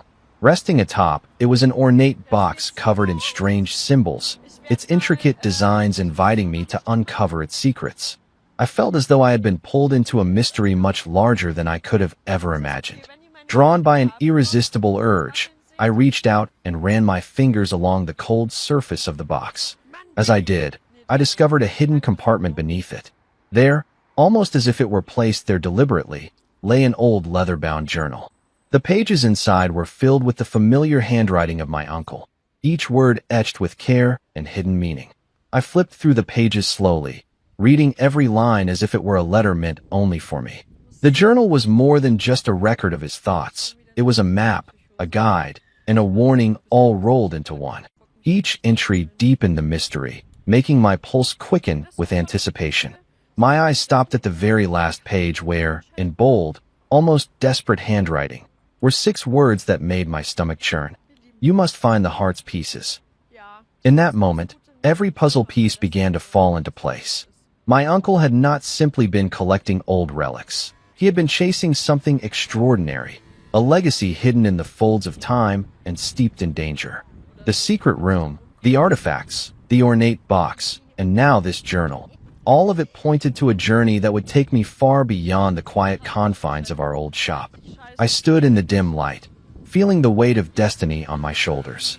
Each object in that secret room called out to me, urging me to look deeper, to trust in the hidden clues my uncle had left behind. It was as if the room itself was alive, its silence speaking volumes about the secrets it held. I slowly ran my fingers over the journal's cracked cover, knowing that its pages would guide me into a world of hidden treasures and ancient mysteries. In that quiet moment, surrounded by relics of the past, I felt a stirring of hope. The key in my hand, the journal in my grasp, and the secret room behind me all whispered of a future filled with adventure and the chance to unlock secrets that had long been buried. With a deep, steadying breath, I stepped further into that room, determined to follow every clue and uncover the hidden legacy my uncle had left behind, knowing full well that my life was about to change forever. I still remember that restless night after the secret room was revealed, a night when every sound and shadow held a hidden meaning. I had barely left the hidden chamber with the ornate box and my uncle's leather-bound journal when I felt a chill crawling along my spine. The echo of his parting words, "You must find the heart's pieces," resonated inside me like a solemn promise. As I stepped back into the main part of the shop, the familiar creaks of the old wooden floorboards seemed to whisper warnings that I was not alone. Every gust of wind outside carried an eerie hush, and every dark corner of the shop appeared to hide a secret. I made my way toward the front door, my mind reeling with unanswered questions. The cool night air brushed past me, stirring memories of quieter times before my life was upturned by this strange inheritance. Yet, something felt off. When I reached the door, I noticed that the lock, once a symbol of safety, bore deep, jagged scratches. It was as if someone had tried to force their way in, leaving behind a message meant only for me. My heart pounded harder, and a heavy dread settled over me like a thick fog. I knew that I was being watched. I paused and slowly turned around, scanning the darkened street beyond the glass of the shop's front window. In the flickering glow of a nearby street lamp, I caught a glimpse of a lone figure lingering on the sidewalk, a shadow that moved with a cautious, deliberate gait. Its presence sent a shiver through me, and for a long, tense moment, I wondered if this stranger was friend or foe. My mind raced. Could it be a rival treasure hunter, another seeker of the heart's pieces? Or was it someone connected to my uncle's long-hidden past? I had no answers, only the cold certainty that my discovery had stirred something dangerous. With my heart still hammering in my chest, I retreated back into the dusty confines of the shop, where I locked the door behind me with trembling hands. I settled into a rickety wooden chair near an old table and opened the journal once more, determined to decipher the cryptic notes scrawled in my uncle's familiar handwriting. The pages revealed a maze of hints, names, dates, and mysterious symbols that hinted at an ancient legacy and a world of secrets beyond my comprehension. I read and reread each line, trying to piece together a map that could lead me safely through this newfound labyrinth of danger and destiny. The soft sound of footsteps outside jolted me from my reverie, and I froze, every muscle tense with alertness. I could hear the faintest shuffle near the door, as if someone was circling the shop, testing the lock, or simply watching from the shadows. I clenched the journal close to my chest, feeling its weight as a reminder of the quest ahead. I wondered if my uncle had ever expected me to face such perils when he entrusted me with his secrets. Perhaps he, too, had once felt the terror of being stalked by unseen eyes and the pressure of a destiny thrust upon him. My thoughts swirled as I sat there, the quiet of the night broken only by the occasional creak of the old building and the distant murmur of a passing car. I could almost feel the presence of that mysterious watcher pressing against the thin veil of night, daring me to step outside and confront the unknown. Instead, I resolved to stay inside a little longer, gathering my courage and piecing together the scattered clues from the journal. I traced my finger over the faded ink, silently promising myself that I would follow every lead, even if it meant risking my life, to protect the legacy that my uncle had left behind. In that long, fragile moment of solitude, I realized that my journey was no longer just about uncovering hidden relics or solving old puzzles. It was a test of my will, a challenge to confront the darkness that threatened to overtake me. The scratch on the lock, the solitary figure outside, and the cryptic words in the journal all merged into one undeniable truth. I was being drawn into a mystery that would change everything. And with that understanding, I knew that there was no turning back. Every step forward would bring me closer to answers, and perhaps to danger, but I had to move ahead, no matter the cost. I clutched the ancient compass in my trembling hand, its surface cold and etched with mysterious symbols that glowed faintly in the dim light of my uncle's hidden room. The moment my fingers brushed its ornate metal, a surge of energy shot through my body, sending my heart racing and my mind into a whirl of thoughts and emotions. I remembered my uncle's hushed whispers about destiny and secrets that lay hidden beneath the layers of our seemingly mundane lives.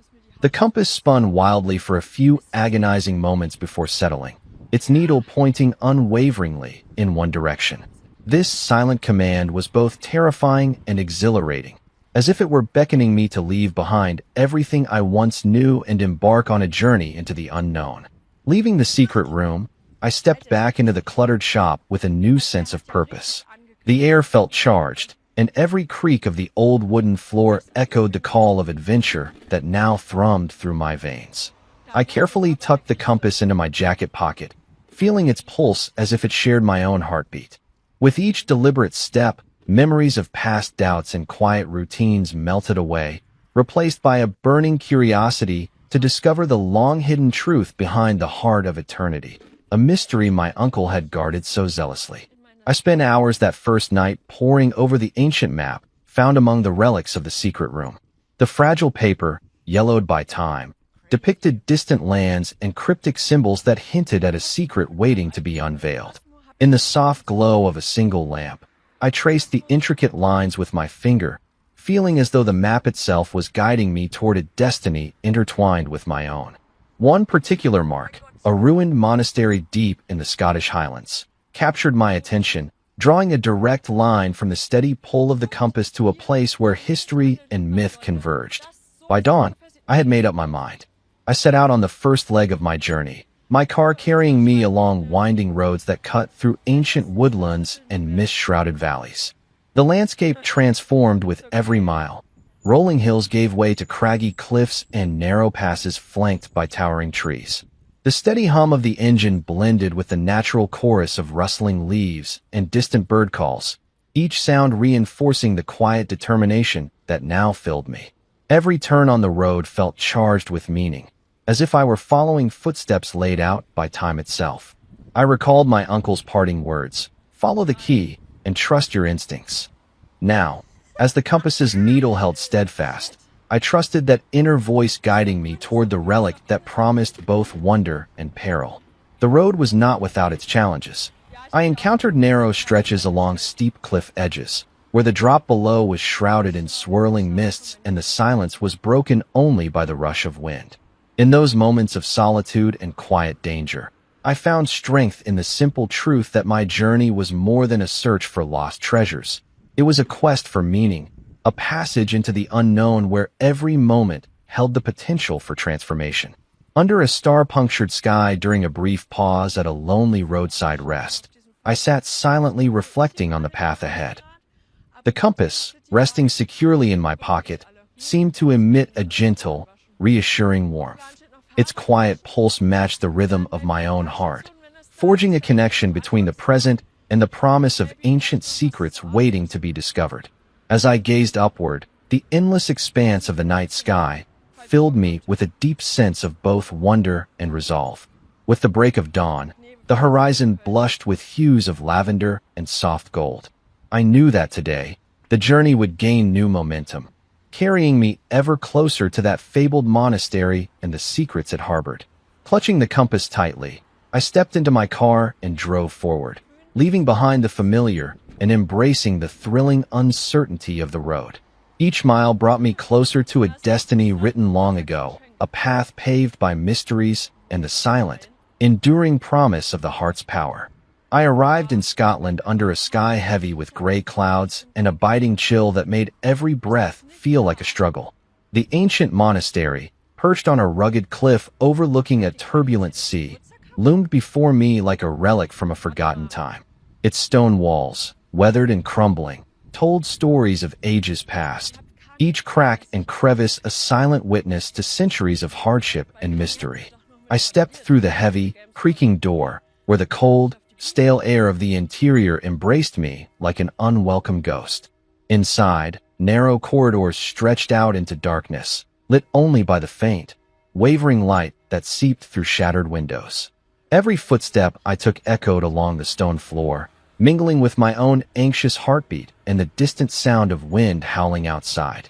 Clutching my uncle's worn journal, its pages filled with cryptic sketches and notes about the heart of eternity, I let its faded words guide me deeper into the labyrinthine passages of the monastery. The journal's instructions pointed me toward a secret hidden within these ancient walls, a secret that pulsed with danger and possibility. As I moved through twisting passageways, the oppressive air grew colder, and the shadows seemed to whisper long-forgotten secrets. The atmosphere was heavy, and every creak of the old building heightened my senses, making it feel as if I were being watched by unseen eyes. After what seemed like an eternity wandering through narrow halls, I finally discovered a secluded chamber at the heart of the monastery. In the center of the room stood a hidden altar, carved from stone and adorned with intricate patterns worn smooth by time.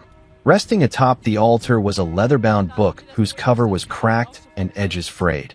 its pages brimmed with detailed sketches and writings chronicling the mysteries of the heart of eternity. The book exuded an aura of ancient power, a silent promise of knowledge and danger intertwined.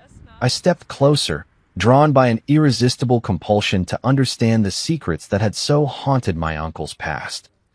Just as I reached out to caress the book's worn cover, a sudden movement in the darkness made me freeze. Out of the murky shadows emerged a hooded man, his eyes glinting with a sharp, calculating light beneath the low brim of his hood. His voice, deep and measured, broke the silence with a single, chilling command. "You shouldn't be here." In that split second, before I could utter a word, he lunged at me with alarming speed. The force of his attack set off a hidden mechanism within the ancient structure. The entire monastery trembled as if it were awakening from a long slumber.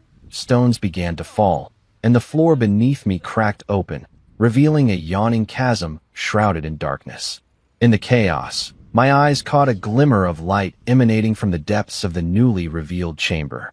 Amid the swirling dust and falling debris, I saw it, a shard pulsing with a soft, eerie glow.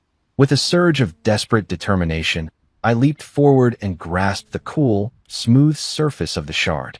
The moment my fingers closed around it, a powerful energy coursed through my body. Visions overwhelmed my mind. Raging fires, scenes of utter destruction, and flashes of an immense, mysterious power that both terrified and mesmerized me. In the midst of this sensory onslaught, a single, ghostly whisper echoed in my thoughts. It is not meant to be whole. For a long, suspended moment, time seemed to slow as I stood there, the shard pulsing steadily in my grasp like a heartbeat. The hooded man halted his advance and observed me with an unreadable expression, while the very walls of the monastery shuddered in response to the tumult. The leather-bound book on the altar lay forgotten as the magnitude of what had just occurred sank in. In that heartbeat of eternity, I realized that my life was irrevocably altered. The shard was not merely a fragment of an ancient relic. It was a beacon of fate, a tangible piece of the heart of eternity that held the key to mysteries and dangers beyond my wildest imaginings. Gathering every ounce of courage, I took a hesitant step forward. I knew that the quest for the remaining pieces of the heart was now a race against time, a perilous journey that would test my resolve and challenge. The cold, misty silence of the monastery, the fallen stones, and even the oppressive weight of destiny itself bore witness to this turning point. Clasping the shard tightly, I steeled myself to venture deeper into the unknown recesses of the ancient building, aware that every moment could bring further revelations or greater perils. With the shard's quiet pulse guiding me like the beat of a hidden drum, I moved forward into the darkness, determined to unravel the legacy my uncle had entrusted to me, even if it meant facing the most unfathomable dangers that lay ahead. I raced through the cold stone corridors of the ruined monastery, my heart pounding so fiercely I was sure the sound would alert any lurking enemy. I barely had time to catch my breath when the hooded man reappeared from the dark recesses of the building. His eyes, filled with a cruel determination, locked onto mine as he advanced steadily. I clutched the shard, the first piece of the heart, tightly in my hand, its cool glow a silent promise of both power and peril. In that moment, I realized that my life had been irreversibly changed, and I was now entangled in a dangerous pursuit that left no room for retreat. I bolted out of the monastery through a narrow, crumbling exit, the hooded man in hot pursuit. His presence was like a shadow that clung to my every step, and with each passing second, I felt the weight of his intent pressing closer. I managed to escape into the murky twilight of the Scottish countryside, where the dense fog swallowed the path ahead. I slowed only when I reached a hidden alley behind the ancient structure, desperate to catch my breath and gather my thoughts. It was there, in the relative safety of solitude, that I first heard a low, measured voice behind me. "Marcus Vale," the voice stated, cold and unwavering. I turned sharply to see a man emerging from the gloom, a man whose reputation had preceded him. Marcus Vale was a ruthless treasure hunter, known for his relentless pursuit of rare relics, and he was not one to let obstacles, or unwilling heirs like me, stand in his way. His eyes glinted with the promise of violence and greed as he stepped forward. I felt a surge of dread, but also a strange resolve. I had spent years living in the shadow of my uncle's secrets, and now, faced with this living embodiment of greed, I could not falter. Barely managing to form a response, I recalled the wisdom of Dr. Adrian Cole, the historian who had become my reluctant mentor. I had turned to him as soon as I clutched the shard, a desperate bid to understand the symbols and the legacy hidden in my uncle's journal. Dr. Cole's grim analysis had connected the mysterious symbols to a long-forgotten sunken temple in Greece, where the second piece of the heart was rumored to lie hidden. His warning echoed in my mind.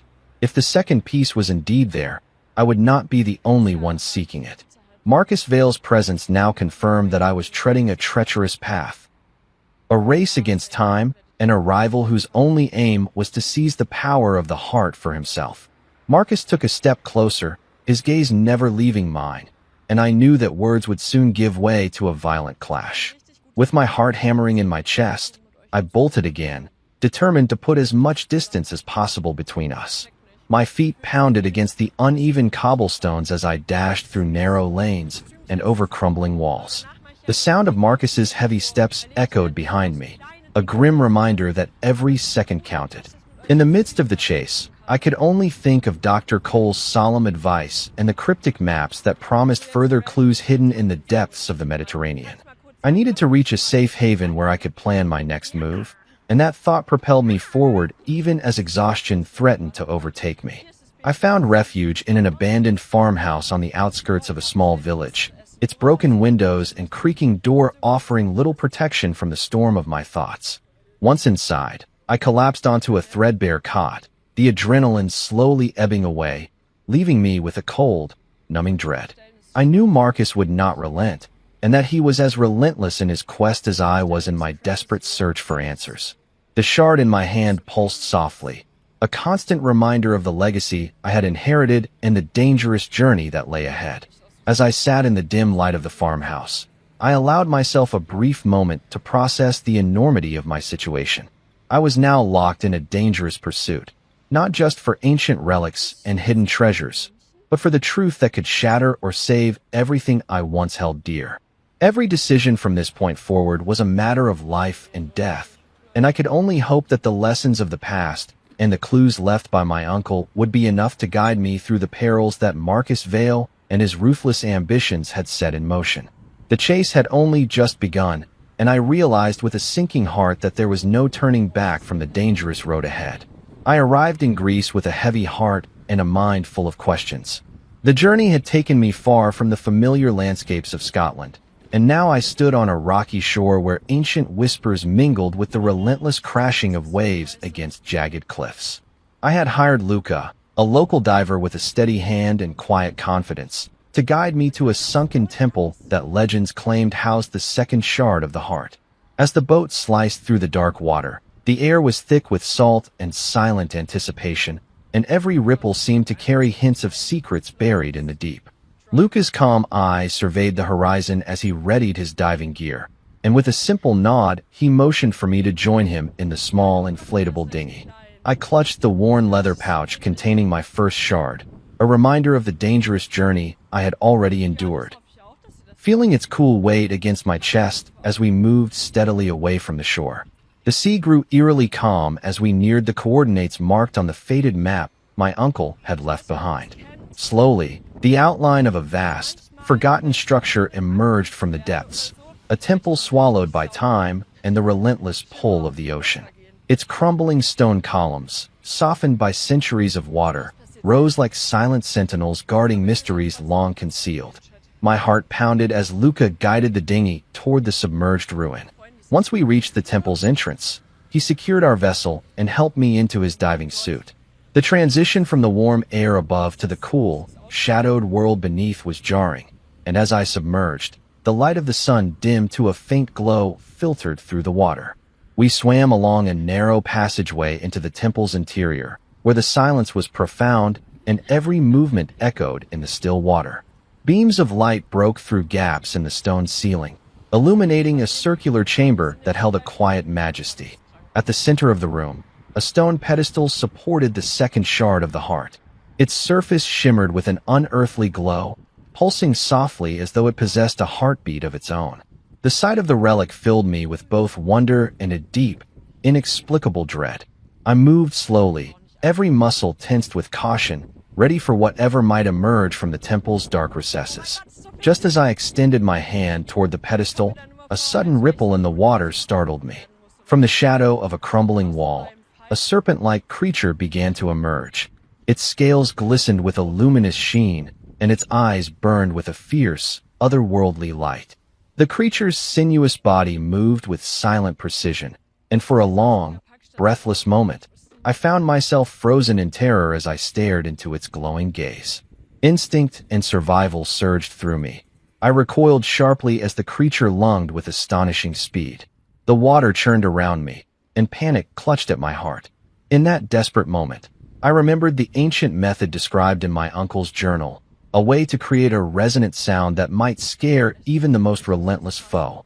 My eyes darted around until I spotted a metal rod wedged among debris near a fallen column. With trembling hands, I seized it and struck a nearby stone pillar with all my might. The blow reverberated through the water in a deep, resounding boom that filled the chamber and startled the creature. It recoiled sharply, its advance halted by the sudden noise. Seizing the moment, I plunged forward and grasped the second shard from its pedestal. The relic's glow intensified in my hand, a silent confirmation that I had secured another piece of the heart. The guardian serpent circled in confusion for several agonizing seconds before slipping silently back into the dark recesses of the temple. Luca's signal broke the tense silence, and together we began our ascent through the cool, shadowy water. The journey upward felt endless as I clung tightly to the shard, its otherworldly pulse a steady reminder of the legacy I now carried. Breaking through the surface, gasping in the fresh air, I was met by Luca's wide, questioning eyes. "What the hell was that?" he murmured, his voice thick with shock and awe. I could only shake my head, still reeling from the encounter with the guardian serpent, a creature that seemed to have risen straight from myth to protect secrets meant to remain hidden. As our boat rocked gently on the calm sea, I sat in a moment of heavy silence, the shard pulsing softly in my grasp. I knew that this relic, along with all those yet to be found, would lead me deeper into a mystery filled with peril and wonder, a mystery that promised to reshape my life forever. I drove through the rain-soaked streets of Athens with a heavy heart and a sense of foreboding that refused to let go. The night had been long and full of restless memories, and as I stared out at the blurred city lights, I knew that the chase was far from over. With 2 shards of the heart securely hidden away, I had finally traced the location of the third, a secret monastery in Nepal, far from the modern chaos of Europe. But before I could even consider a moment's reprieve, Marcus Vale reappeared in my life like a dark specter. This time, he was not alone. His mercenaries, cold and ruthless, swarmed the narrow back alleys of Athens. I ducked into a narrow doorway, my breath quick and ragged as I pressed my back against the cold stone wall, listening to their heavy boots echo in the distance. I clutched the pouch containing the shards, each piece pulsating with a mysterious, almost tangible power. I remembered my uncle's fading words and the long nights spent poring over his journal. I had thought I was ready for this dangerous quest, yet nothing could have prepared me for the betrayal that was about to unfold. As I navigated the labyrinthine streets, trying to lose my pursuers in the maze of ancient ruins and modern buildings, my mind raced with questions. What drove Marcus Vale to such lengths? Was it the promise of power, or was there something more personal in his relentless pursuit of the heart? The answers remained as murky as the midnight sky over Athens. I finally found a safe haven in a small, run-down safe house on the outskirts of the city, a crumbling apartment that reeked of dampness and lost hope. I sank onto a threadbare chair, trying to steady my pounding heart and piece together my next move. It was there, in the suffocating silence of that dark room, that I heard the footsteps again. The sound was deliberate, echoing down the hall as if the walls themselves were betraying me. I raced to the window and peered out, my eyes straining in the gloom. There, standing under the weak glow of a street lamp, was Marcus Vale, his face obscured by shadows and a cold smile that promised nothing but destruction. The betrayal cut deeper than any physical wound. I recalled how, Just a few days before, I had trusted him, believing that his knowledge of the ancient relics might help me piece together my uncle's scattered clues. But trust is a fragile thing when ambitions clash. In that moment, I felt the heavy weight of my loss. Before I could react, the door burst open, and masked men stormed in, their intentions as clear as the glint in their eyes. They overpowered me with brutal efficiency, and in the ensuing struggle, I felt a cold, metallic sensation as one of them snatched the pouch from my grasp. The shards, symbols of my legacy and my only hope of uncovering the truth behind the heart, were ripped away from me. I fought desperately, throwing punches and yelling in vain protest, but the numbers were against me. Amid the chaos, Marcus Vale stepped forward, his eyes burning with a fierce intensity as he surveyed his ill-gotten prize. His betrayal was complete. He had turned against me at the very moment when the pieces of the puzzle should have come together. I watched in disbelief as he gathered the shards, each one pulsating with an eerie light, and then he vanished into the night with his mercenaries in tow. Left alone in that dark, suffocating room, I sank to the floor in despair. The room, once a refuge, now felt like a tomb holding the remnants of my shattered trust and dreams. My heart pounded in my ears as I struggled to accept the harsh reality. I had been betrayed by someone I had once considered an ally. But even as the betrayal stung, a deeper resolve began to kindle within me. I remembered my uncle's voice, urging me to protect our legacy at all costs, and I knew that giving up was not an option. In the stillness of that moment, as the rain drummed against the window and my breath came in ragged gasps, I vowed that I would reclaim what was stolen. The journey was far from over, and though Marcus Vale's treachery had struck a devastating blow, I was determined to press on. I would follow the clues, trust in the memory of my uncle, and journey to Nepal to find the hidden monastery that held the promise of the third shard. Even in the face of betrayal, my quest for the truth of the heart burned brighter than ever, fueling a determination that refused to be extinguished, no matter how dark the night became. I found myself deep in the heart of the Amazon rainforest, where the humid air pressed against my skin and the ancient trees whispered secrets of a past long forgotten. I had tracked Marcus Vale through winding jungle paths and murky streams until I arrived at a hidden clearing, a place that held the final piece of the heart. Before me, in a ruined stone structure overtaken by vines and moss, Marcus stood beside a weathered pedestal. On that pedestal lay the final shard, its surface pulsing with a soft, eerie glow that seemed to breathe with a life of its own. As I watched from behind a clump of ferns, my pulse quickened. Marcus's eyes were fixed on the relic, and his expression shifted from determination to something like despair. I could see the final piece clicking into place with the other shards he had collected, forming a whole that shimmered with an otherworldly light. For a long, heart-stopping moment, the jungle fell silent except for the distant call of unseen creatures and the rustle of leaves stirred by a gentle breeze. The assembled heart radiated power that rippled through the air, and I felt the earth tremble underfoot. The light it emitted was both beautiful and terrifying, casting shifting shadows on the crumbling walls of the ancient ruin. Then, as if the relic had awakened a force beyond human control, the ground began to shake violently. The once still clearing erupted with a roar as the power of the heart surged outward, its energy shaking the very foundations of the jungle. Marcus's scream rang out, a cry of agony and shock, as he staggered backwards. I knew in that moment that the heart was not a source of salvation, but a curse that brought only destruction. The air around me buzzed with raw energy, and every instinct screamed that nothing good could come from such concentrated power. I recalled the countless nights I had spent poring over my uncle's journal, absorbing his warnings and piecing together clues that now led me to this fateful crossroads. His gentle voice and determined eyes had once given me strength, and now, facing the reality of the heart's terrible power, I realized that I alone held the choice to change its destiny. With my heart pounding and hands trembling, I stepped out of the shadows.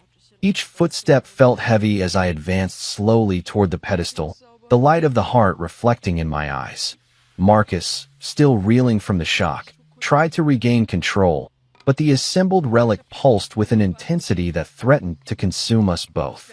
I could feel its energy tugging at my very soul. as if urging me to harness its power, yet my instincts screamed that its power was a poison meant to corrupt.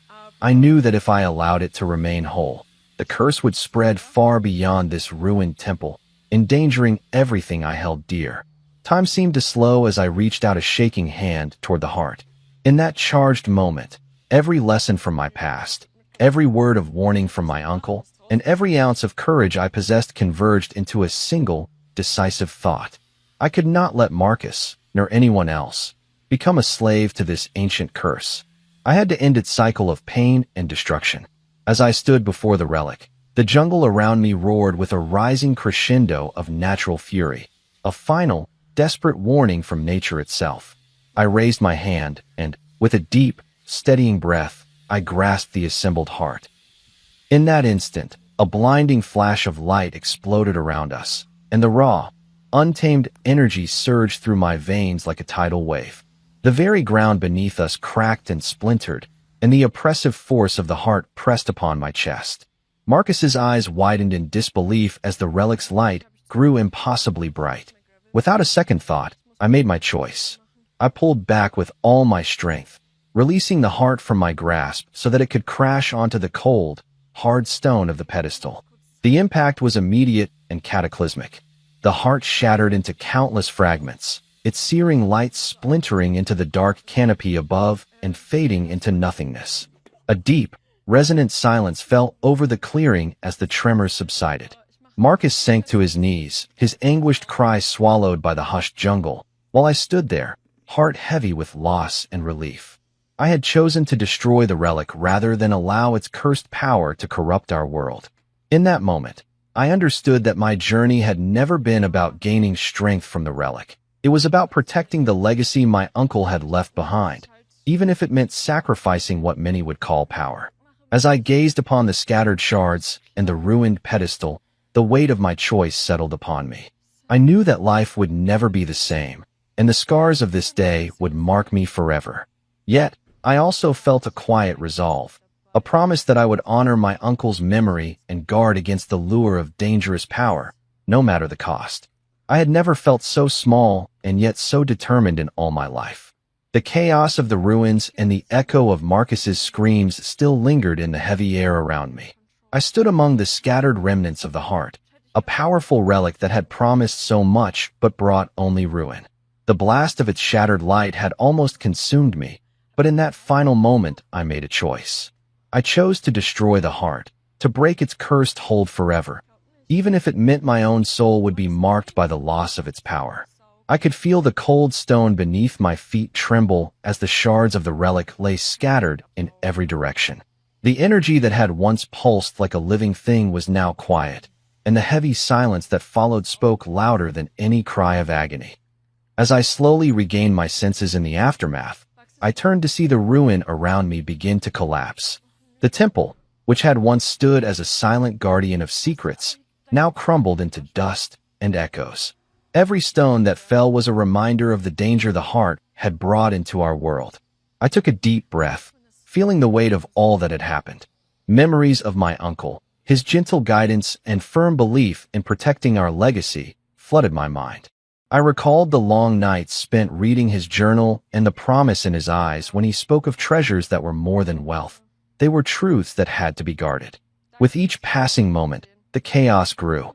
The ground shook, and I knew that nature itself was rebelling against the cursed relic.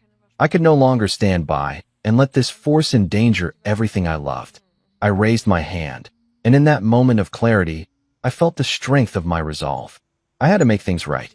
The power that Marcus Vale had sought, the power that threatened to corrupt and destroy, was not meant for any one man. Clenching my jaw, I stepped forward, determined to seal away the darkness that had tainted the heart.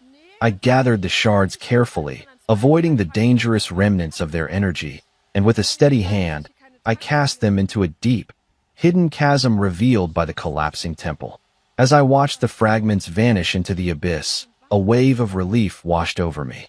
The relic was no longer whole. Its cursed promise was broken. In that quiet moment after the chaos, I realized that my journey was not just about a relic, but about understanding my own heart. The legacy of my uncle was not in the cursed object itself, but in the lessons he had taught me about love, loss, and the courage to do what is right. I thought of Rachel, her laughter that once cut deep, and wondered if somewhere, beyond the pain and betrayal, there might be a path back to forgiveness and new beginnings. The ruins of the temple slowly gave way to nature's reclaiming touch as vines and earth began to cover the scars of the past. I knew the world was healing, and in that healing, I saw hope. I walked for hours under the gentle warmth of the emerging sun, each step taking me further away from the horrors of the ruined temple. The forest whispered its own stories as I passed. The rustle of leaves and the murmur of distant waters created a soft, natural hymn. I sensed my uncle's spirit in every gentle breeze, urging me to keep moving and to find meaning in every hardship. I recalled his kind voice and steady gaze, and the wisdom he left behind in his journal, which filled me with a quiet strength. He had once told me that every treasure in life comes with a price, and that the true worth of an inheritance is measured not in riches but in the lessons learned along the way. My thoughts turned to Marcus Vale, a man whose greed had nearly torn apart the delicate balance of fate. In his eyes, I saw not only ambition but a desperate hunger for control over forces never meant to be mastered. His betrayal was a harsh lesson in the cruelty that can arise when power is pursued without wisdom. Yet, in that betrayal, I found clarity. I realized that my journey was not about competing for power, but about choosing the right path for the future. The relic was a symbol of the eternal struggle between greed and the human spirit, and by destroying it, I had chosen hope over despair. As the hours passed, I began to see the beauty hidden in the aftermath of chaos. The broken stones and fallen relics, once symbols of ancient power, now lay still, bathed in the soft glow of the morning light. They reminded me that even the most powerful curses can be undone by a single act of courage. With each step, I felt the weight of the past lift from my shoulders, replaced by a lightness of spirit I had not felt in years. I knew my journey would continue through trials and tribulations, yet I would face them with the strength of my convictions and the memory of my uncle's love. Now, as I enter a small village at the edge of the forest, I carry not only the pain of betrayal and loss, but also the hope of a future where truth and love prevail over darkness. Every act of kindness here reinforces my belief that even in a world filled with shadows, there is always a glimmer of light waiting to be embraced. My inheritance was never a curse. It was a reminder that true power lies in the choices we make, even when the world around us crumbles.